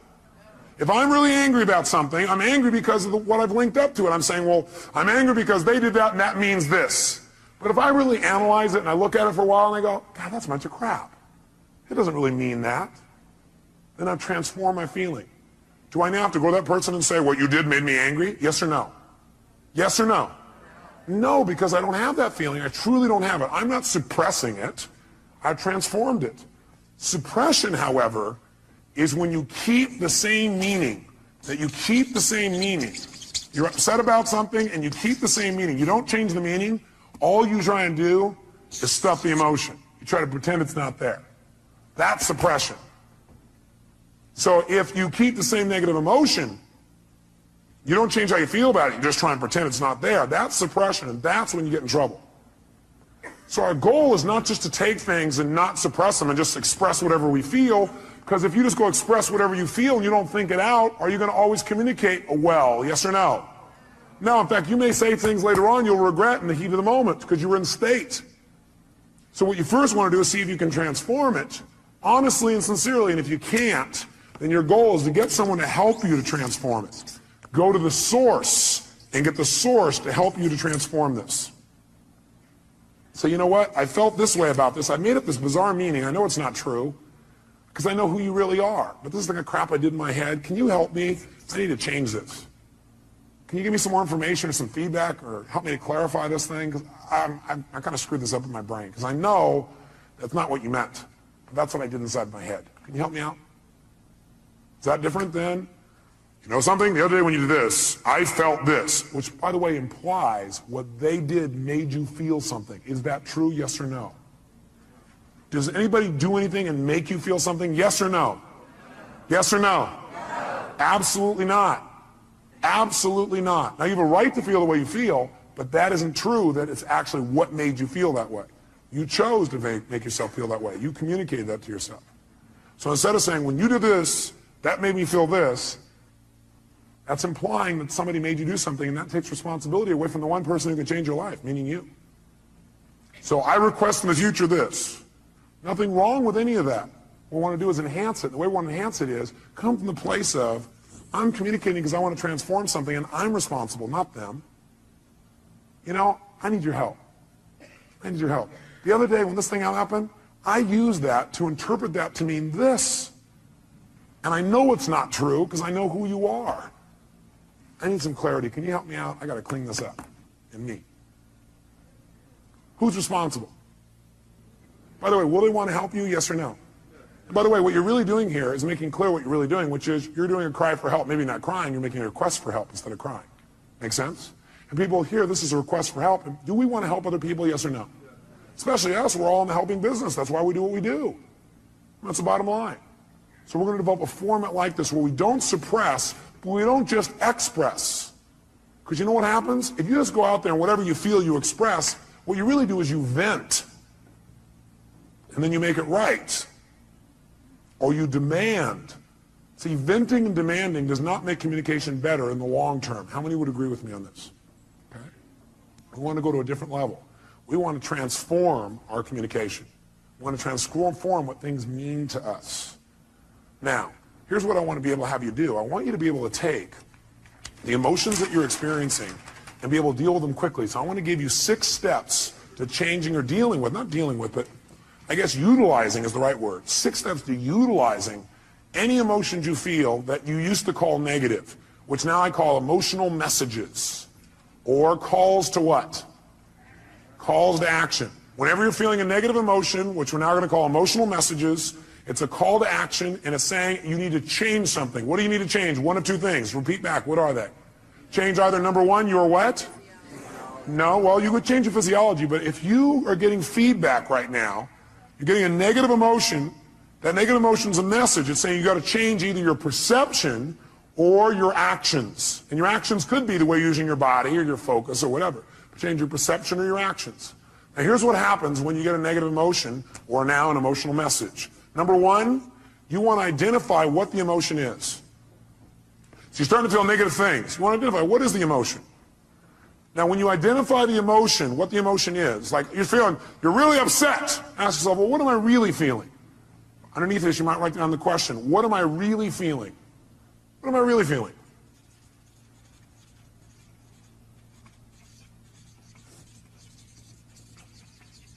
So when you say, I'm upset, you might say, what am I really feeling? And what might your answer be when you say, what am I really feeling? I'm upset with this person. What am I really feeling? I might be feeling hurt. Does that change how you feel in that moment as you identify that? Yes or no? Yes. And when you say, what am I really feeling? You might put a little note in your notes. Use some TV. Use some TV when you come up with your label. Transformational what? Vocabulary. So instead of saying, I'm destroyed, I'm devastated, I'm humiliated, you might say, I'm feeling a little bit hurt. Use TV and use what I call softeners. Softeners are the words like a little bit. So softeners and TV. Here's the second key. Once you've identified what it is, and by the way, usually it's going to be, I have a sense of hurt or a sense of loss. Almost all emotions will probably come down to that in most cases. Is that true? In most cases, not all. Second thing you do, acknowledge and appreciate the message it has for you. Don't deny your emotions. Don't avoid your emotions. Don't suppress your emotions. Don't make them wrong. Don't share them. Start by identifying what they really are and then acknowledge and appreciate the message it has for you. In other words, acknowledge, hey, this is a real emotion. I'm glad I'm having it. It's going to have a great message for me. Then go to step 3. Get incredibly curious. Get incredibly curious as to what it has to offer you, as to what the message is. Get incredibly curious as to what the message is. Underneath this one, number 3, as you get incredibly curious as to what the message is, write down the question. What is the real message this emotion is giving me? What is the real message this emotion is trying to give me? What is the real message this emotion is trying to give me? I'll offer you some ways to do this. Let's do all 6 though so you know where we're going. Step 4. Okay, the question on 3, some of you are still there. Question number 3 is, what is the message this emotion is trying to give me? What's the real message? Number 4, get yourself to feel reassured that you can deal with this emotion. Get yourself to feel reassured that you can deal with this emotion. See, a lot of times the stress is, oh my God, how am I going to deal with this? So get yourself reassured you can deal with emotion. And the way you do that is, remember a time when you've dealt with this emotion successfully in the past. Remember a time when you've dealt with this emotion successfully in the past. So if all of a sudden you start to feel depressed, that's a pretty negative feeling. I, first of all, would not call it depression. I'd say a little bit down. But the first thing you do is you go, okay, I'm feeling this terrible feeling. I start to feel depressed. Well, what am I really feeling? Well, I'm really just feeling a little bit down. Okay, great. You know what? That's great. I appreciate it. That's a message. I need to get curious. What is that message? What's the message this thing's trying to give me? And what depression's message usually is, by the way, is you need to reset your priorities. That you don't feel like you're in control. That you got too many things going at once. You feel out of control when you're depressed. So what you have to do is set some priorities and go do the first one on your list. That's what the message is telling you. You feel out of control. The way to get in control, reset your priorities and go do one thing and complete it. The minute you do, your self-esteem will go right back up. So that's a message. So what's the message it's offering me? And by the way, I'm going to teach you the 9 most powerful emotions that you probably experience, what their messages are. So you won't have to wonder about this. You'll know what they are.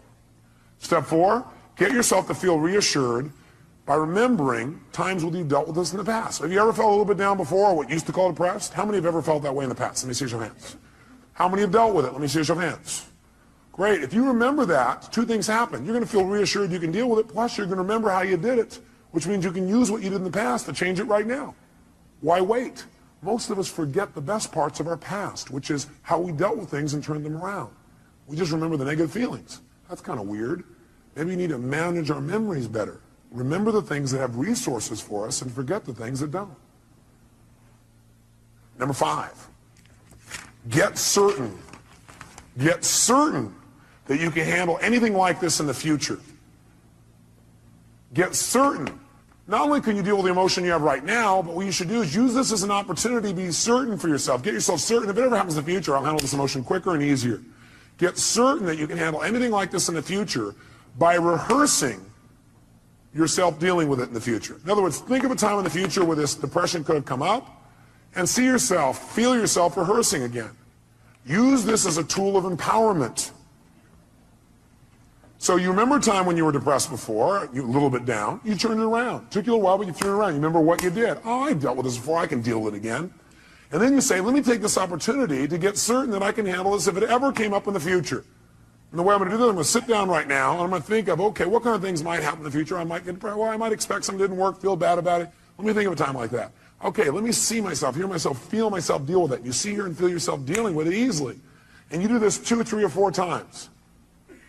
If you keep doing it 2, 3, or 4 times, then in the future when it comes up, guess what your brain will do? Your brain will go, oh, I can handle this. I'm already prepared. How many are following the logic of this? Let me see your hands. Okay? So get certain you can deal with it in the future by rehearsing. And by the way, remember this. You might want to put this in your notes. Your brain cannot tell the difference between something you vividly imagine and something you actually experience. Your brain cannot tell the difference between something you vividly imagine, where you see it, you hear it, you feel it, you taste it, you touch it, you smell it in your mind, and something that actually occurs. If you doubt this, have you ever had a dream where it was so real you had every physical response to it? How many have had a dream like that? Okay, you can have a dream anytime you want, even while you're awake. All you have to do is rehearse something in your mind enough times, vividly enough, and it's real. If you over and over again rehearse yourself dealing with emotion easily, then it's real. Next time it comes up, you've already got the programming. You already have the resources to turn it around in a heartbeat. Then this emotional message, it's dealt with for the future, not just for today. And the 6th step, take action and change your life. Whatever the message is, take the action that you need to take and change your life. Do something. Doing something always will change how you feel. You feel bad because you're not doing anything. And by the way, you'll continue to feel bad until you do something to change. So you do anything, it'll improve you and move you in the direction you want to go. So let's take another example. What's another negative emotion you feel? Let's hear an example of one you felt recently. Somebody raise your hand. Rejection. So what's the first step when you think you're feeling rejection? What's step number 1? Come on, guys, what is it?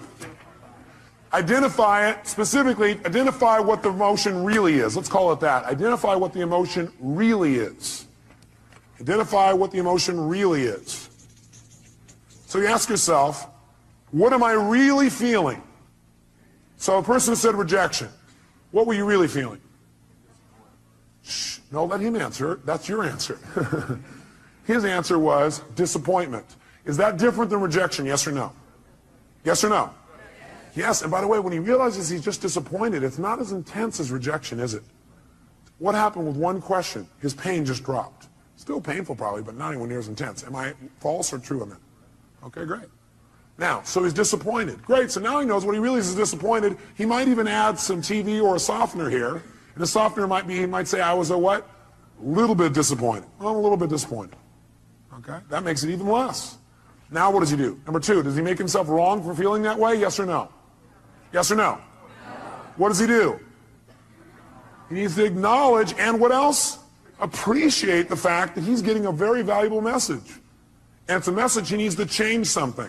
He needs to either change his perception about it so he's no longer disappointed, or he needs to change his actions so he doesn't be disappointed now or in the future.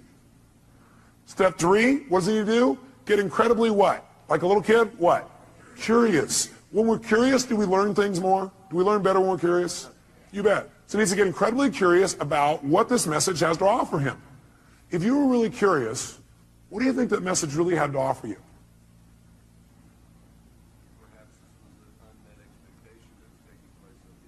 Perhaps this was just an unmet expectation that was taking place up here and it wasn't even reality. What's happening to his level of emotional intensity right now? How many see that it's dropping? Can you see that? Okay, it's dropping right now. You go, great. Can you remember a time, next step is get himself what? What? Great. And the way to do that is get him to what? Remember a time when he's dealt with it. Have you ever been disappointed before and dealt with it? Can you remember a specific time? And you turned it around, made it good? Can you remember a specific one? Think for a moment of time when you turned around and you made it great. You actually took it, made it to your advantage. Remember a time like that? How'd that feel? So you know how to deal with this, don't you? Well, I got a question for you. What did you do back then that changed it? He redefined the terms he was going to use. He changed his perception or his rules. Great. How'd that feel when you resolved it? So great. So when he goes to reassure this, two things happen in the reassurance. One is he sees he can deal with it. He sees and feels he can deal with this easily. And number two, he sees how. And number three, he remembers how good it feels to relieve himself from the feeling. So he remembers how good it feels to get rid of it. Which, by the way, makes him want to get rid of it right now. And what's the last two steps? Step number 5. What do we want to make sure? We want to make sure he doesn't just not feel bad about it anymore now, but we want to make sure his future's better. We want to get him what? Get what? Certain that he can handle this in the future. So he probably feels pretty certain right now, but you know what I'd like you to do? I'd like you to think some other area in your life where possibly in life you could have gotten disappointed in the future. Some kind of thing that might come up. Can you think of something that could come up and do that? Look, he already knows. Close your eyes for a minute. And just for a moment, what I want you to do is I want you to think of that thing starting to happen when you start to get disappointed or feel rejected, actually, is what you did initially. Then you realize you're just disappointed, and then you just handle it. See yourself handling it in the future even better than you have in the past. And notice how good it feels the minute you handle it. Can you feel that? Think of another time, something else that could happen in the future, where it might have been a real major disappointment. But see yourself handling it real quickly, real easy, getting off and making it work, and notice how good you feel as soon as you handle it. Got it. Okay, do it one more time. Do 3. Do a third one. Some other area of life where you're really disappointed. See and feel yourself handling that real easily, real quickly. Got it. Good. How do you feel about your ability to deal with this in the future? More confident. Yeah. How many can hear it in his voice? Can you hear that? Hear the depth in his voice. And the last thing is, go take action and change it. He may have already done that if it was changing a perception. Or he can go do it physically. How many follow the system?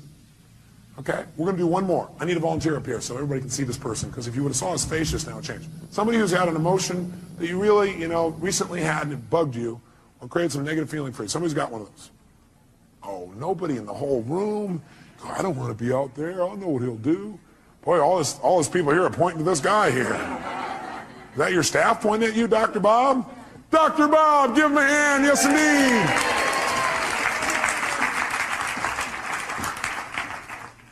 Great. Here you go, sir. He's going to reward you guys for this later. He probably will, actually. That's right. Dr. Bob, what's a negative message, a negative feeling that you've had recently that you'd like to change, you really are committed to changing, but it's been bugging you? Disappointment and rejection. Disappointment and rejection. Well, it seems a lot of that's going around. Must be catching. It's the rejection virus. People are spreading it. Okay, well, which one would you like to deal with? Or are they tied together? Well, actually, it's probably... What question did he just ask? For him to say, actually, it's, he's already done step 1. What's the question he just asked? For him to already say, actually, it's, what did he ask? He first of all started to identify what the feeling really was, didn't he? And the question he asked is, what am I really what? Feeling. What are you really feeling? Anger. Anger. What's that really? Well, what that really is I was angry because I felt rejected. Okay. And I was really disappointed about what happened, the circumstance. So what's he done? He's managed to stack his negative emotions one on top of another. Okay. And by the way, this is unique to Dr. Bob. Nobody else you know does this, do they? But what are you really feeling? All that stuff, what's behind all that stuff? You just really feel what? Rejected. Rejected. Disappointed. I mean, it was discounted by... Does he look like a computer that keeps running the same program over and over again? He said, reject, disappointed. He's running right back through the thing. Do you feel hurt? Yes, yeah. Do you feel rejected or do you feel hurt? I feel hurt. Do you feel disappointed or do you feel hurt?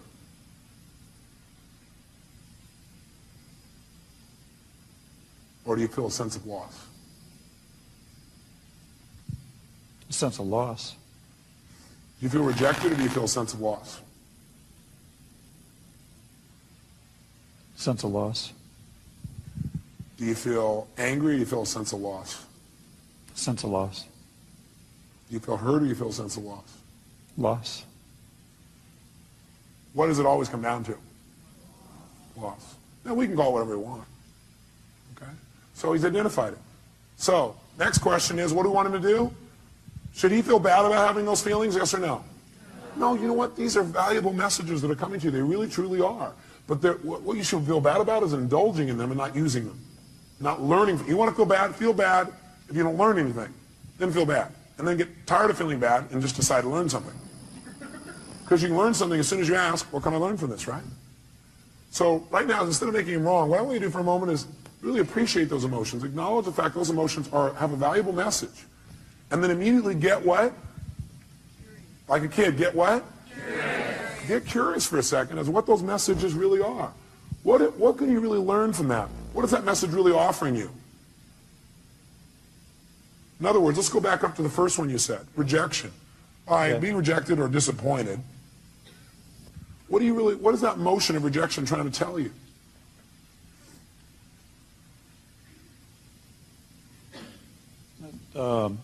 The relationship's important. Love's important.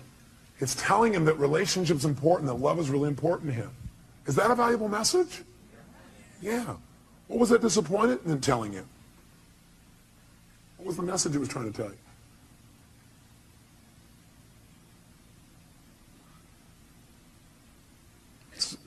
Now, a person may say, I don't know.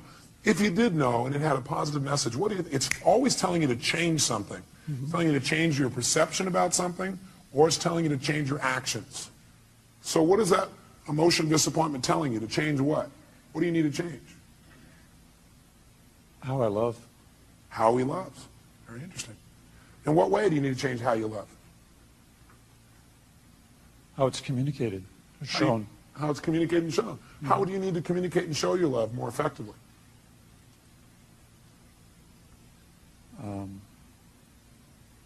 I'm curious. Is that better than feeling rejected, disappointed, and lost? Yes or no? Yes. Is this a powerful transformation in this man? Yes or no? Yes. Okay, good. So stay curious, because that's it. Instead of going, oh, I don't know the answer. We don't know the answer, and you're a little kid. What do? You get even more what? Curious. If you don't know the answer, don't go, oh, God, I don't know the answer by that time. I don't know how it feels. They go, I'm getting more curious. You have plenty of time, because curiosity is valuable. What would you get?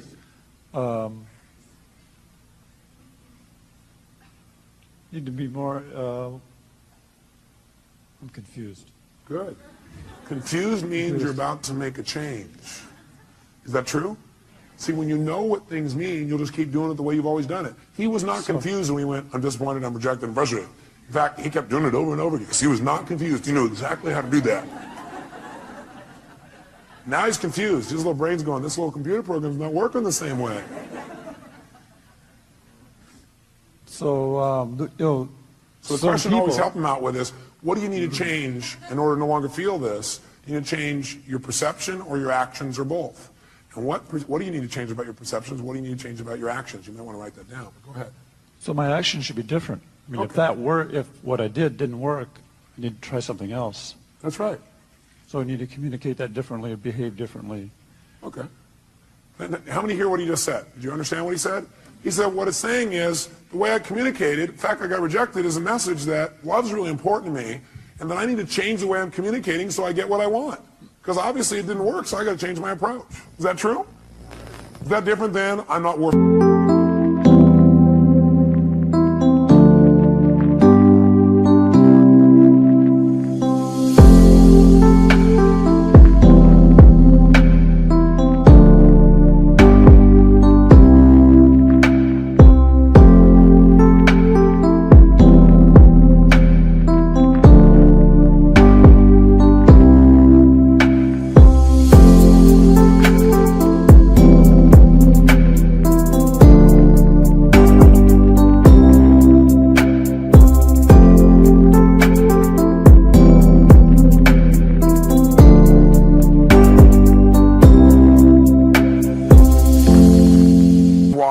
As a meaning, or they don't love me as a meaning, yes or no?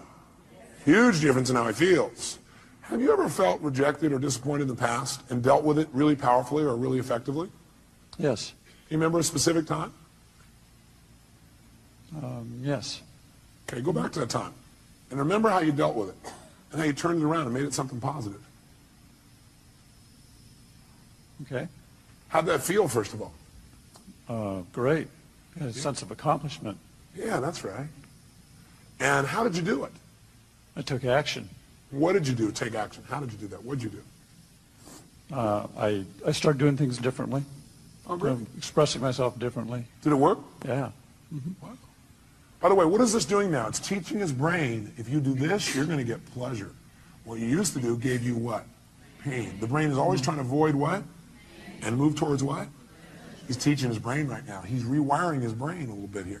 Now, by the way, I keep using these computer metaphors, and I see some of you get pained when I do that. And I think it's because you think, oh, do you think I'm just a computer? No, I see you as a spiritual being who also has a filtering system. And that filtering system sometimes you allow to take control and keep you from doing what you do naturally, which is just love and appreciate other people, including yourself. Okay? So we got to deal with both sides. How it is, how we operate unconsciously, as well as who we are. We want to deal with how we operate so we can be more of who we are. Now, I'd like you to think about this for the future. First of all, you feel pretty good about you being able to deal with it right now? Yes. Yeah. And by the way, does he really look like he can deal with it now? Yes or no? So think about the future. I'd like you to think of some place in the future where you could have felt rejected or disappointed. Something that could come up that could cause you to feel rejected or disappointed. Okay. Okay? Close your eyes if you would and see yourself using your skills and handling it 10 times better, quicker, more easily, turning it around right away. And feel how good it feels to turn that around. Okay. How does that feel?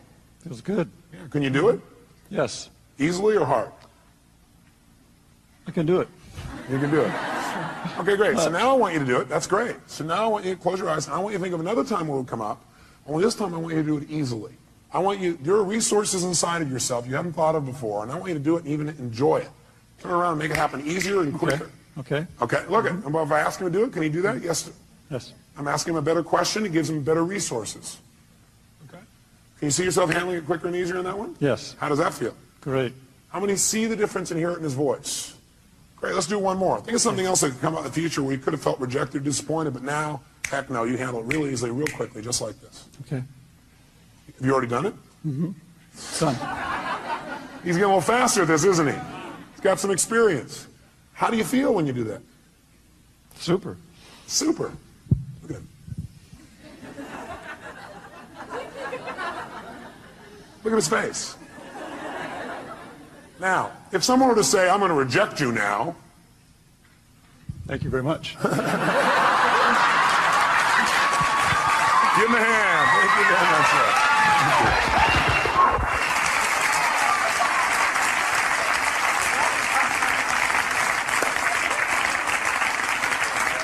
So, I want you to try this. Let me help you another step. Would it be useful instead of you saying, well, none of you are inside here trying to search around going, what does this emotion mean? I don't know what it means. Let me give you 9 emotions and what they usually mean. Okay, would that be helpful? Great. Sit up in your chair with some energy then. Put yourself in a peak state. And let's take a look at what 9 of these emotions, or 8 or 7 or whatever I put up here are. Number 1, fear. So if you're feeling fear, what does that mean usually? What's the message? The message always is that you need to change something. Is that true? Yes or no? So every negative emotion means I've got to what? I've got to what? Change something. Either my perception or what I'm doing. Fear means that you got to prepare for something. You're afraid because your brain's saying message is prepare. Change what you're doing and get more prepared. Prepare for something that's going to happen so you're better prepared for it physically. Now, sometimes we just indulge in the emotion and we stay in the fear and we really aren't prepared. For example, let's say you're going to get up to speak in front of a group and you're prepared, but you still have fear. It's because you got the message, you did the work, but you didn't shut the emotion off and say, you know, I am prepared. No reason to be afraid anymore. I'm ready. I'm ready. You never told your brain, it's okay. You don't have to give me the message anymore. I've done my work. Okay? So it's saying you need to prepare for something. Maybe it's a physical challenge. Maybe it's preparing for some loss that may be coming up. Something's about to come up and you need to be prepared for it. Okay? Just get prepared. But once you get prepared, get off it. Let your brain know, okay, I am prepared. Move on. Focus on what you want now. What's hurt? Hurt usually is telling you an expectation you had has not been met. Just telling you, hey, you have this expectation, it's not met. So what should you do when you have an expectation that's not met? You should focus on what you do want now. Write down your notes. Focus on what you do want now. Don't keep focusing on why you're disappointed or how somebody disappointed you or how you feel so hurt by them. Okay? An expectation wasn't met and you need to change your approach. Focus on it. Or it means you need to change your communication. Hurt means you expected someone to treat you a certain way and they didn't treat you that way. So you need to change your communication. You need to come to them and say, you know, I need your help. You know, when you communicate that way, in the past I've interpreted that to mean you didn't care. I know you care because I know how much you love me and I love you. But, you know, could you help me out in this way? What does it really mean to you when you do that? And then listen. Say, you know, in the future, I'd really appreciate it if you do it this way instead. Would that work for you? Would you be willing to do that? Okay, great. Fantastic. It's a message that says you got to communicate your needs better if you're feeling hurt. Hurt means I need to communicate my needs better. Or hurt also means I need to meet someone else's needs. So you feel hurt because you need to meet their needs. That's why they didn't meet yours. Either you're not meeting their needs or you're not communicating how to have your needs be met. Or you have an expectation, you need to move on. This is not going to work out, so focus on what will. Third, anger. Anger is a message that says you have a major rule that's been violated. When you're angry, you have a rule that's been violated. We all have rules about how things must be and how they should be. And boy, some rules, if somebody violates some of our rules, man, we really get angry, don't we? By the way, you may also be angry because you violated your own rules. Is that true? Yeah, you're not doing what you believe you must do, and you get angry with yourself. And sometimes when we get angry with ourselves, we spread that out towards somebody else, find somebody to lay blame on. 4, frustration. Frustration is a message that what you're doing isn't working, and that you need to what? Change. If you're frustrated, it means you still can succeed, but you got to change. If you're frustrated, it says, God, something's here and you know you could succeed, and you're frustrated because what you're doing isn't working. Change, and you can still get what you want. Flex. Disappointment. Disappointment's a message, again, that you expected something to happen, it's not going to. So immediately focus on what you want now. Focus on what you want now. It's a message that you have to get off it. You need to let go of something and move on and focus on what you want now. Guilt. Guilt is a powerful emotion if it's not abused and overused and indulged in. Any of these emotions are lousy if you indulge in them. Would you agree with me on that? Sit there and indulge in your fear and your hurt and your anger. Indulging means you keep focusing on the feeling instead of getting the message and moving on and learning. Guilt, though, can be valuable. It's telling you you have violated one of your own standards. And you need to do something immediately to be certain you won't do this again. You're having that pain of guilt because your brain is saying you just violated one of your most important standards of your life. You violated one of your own values. And you're going to keep getting this pain until you make yourself certain you're not going to do this again. But you know what some people do? They just keep going back and feeling guilty about what they did in the past. The message is saying, get clear you broke your own rules and commit no matter what, you're not going to do it again. Make it clear, be certain you're not going to do it again, and your guilt will go away like that. Because that's the purpose of guilt, to make sure you don't violate your standards and make sure you do it well in the future. Could your standards be unreasonable? You bet. There's a woman in this room I heard about was feeling guilty because last night she came here and she wasn't with her kids on Halloween. Oh my God. Can you believe that? Let's all look at that person. I don't know where they are. Let's pretend we can see them and give them dirty looks. How dare you? Come on, everybody turn the person in. How dare you? And you know something's funny? We all have rules. Are rules always fair, yes or no? No. Sometimes we have totally unreasonable rules. Like in order to be successful, we have to like change the entire world tomorrow, have everybody happy all the time, have everybody love us at every moment, have our kids be thrilled, make $8 billion a year, right? It's going to be pretty hard to meet that rule. So sometimes the feedback you're getting about frustration or disappointment is, sometimes it's saying, you've got totally unfair rules for yourself. Sometimes when you're angry, you may be saying, your rules are too stringent for other people. Maybe you need to remember about those people with quintuplets. Have a few less rules. You have a lot less anger. Does that make sense? 7, if you feel overwhelmed, helpless, or depressed. Overwhelmed, helpless, or depressed, that's a message. And the message that your brain is giving you is, you're overchunked. What people usually say is, oh man, there's too much, I got to change everything in my life. You can't change everything in your life at one time. Do it a step at a time. Where do you start? Where you are. Sit down and reprioritize. Overwhelm or depressed says, sit down and prioritize. That is, just write a list of what's most important for you to do. What could you do right away to start feeling better? What could I do right away to start feeling better? What could I do to take control right away? It won't solve it all. What could you do? Make a list in order. And then go do the first one. Take action. This is saying, overwhelm is saying, you got to stop trying to do everything at once. You need to make a list of what you need to do and do one thing well. As soon as you do that one thing well, you'll feel like you're in control of your life. You keep one commitment to yourself, and all of a sudden you feel good again. You start feeling like you're in control. You don't feel depressed anymore. How many buy this theory? I tell you, if you do it, it'll work. Feeling alone. All that is a message that you need to connect with people. You need to change the way you're doing it. Right now, you're perceiving you're alone. Change what your perception is. You need to change your action. Go out and meet somebody. Go out and talk to somebody. Go out and initiate. Go out and be more loving. Right? So if you're feeling alone, it means, hey, go out. It means you need to connect with another human being. And 9, if you feel inadequate, that's a message that you need to change your standards because you're being unfair to yourself, or get committed in mastering this area. Change your standards. Some people they feel inadequate unless they're perfect at something the day they start it. How many were great the first day that you ever tried to tie your shoes? No. How many of you are confident in tying your shoes now? Can I see your hands? How many are real confident? No. How many feel like, man, you can flat out tie your shoes, no problem? Let me see if hands here. No problem. Why? That's right, because you do it all the time. So you do anything you do over and over again, you get good at. If you're feeling inadequate, it may be because your standard is you're trying to be perfect the first time. You're not going to be perfect the first time. How dumb. Okay? Does this list help you? Yes or no?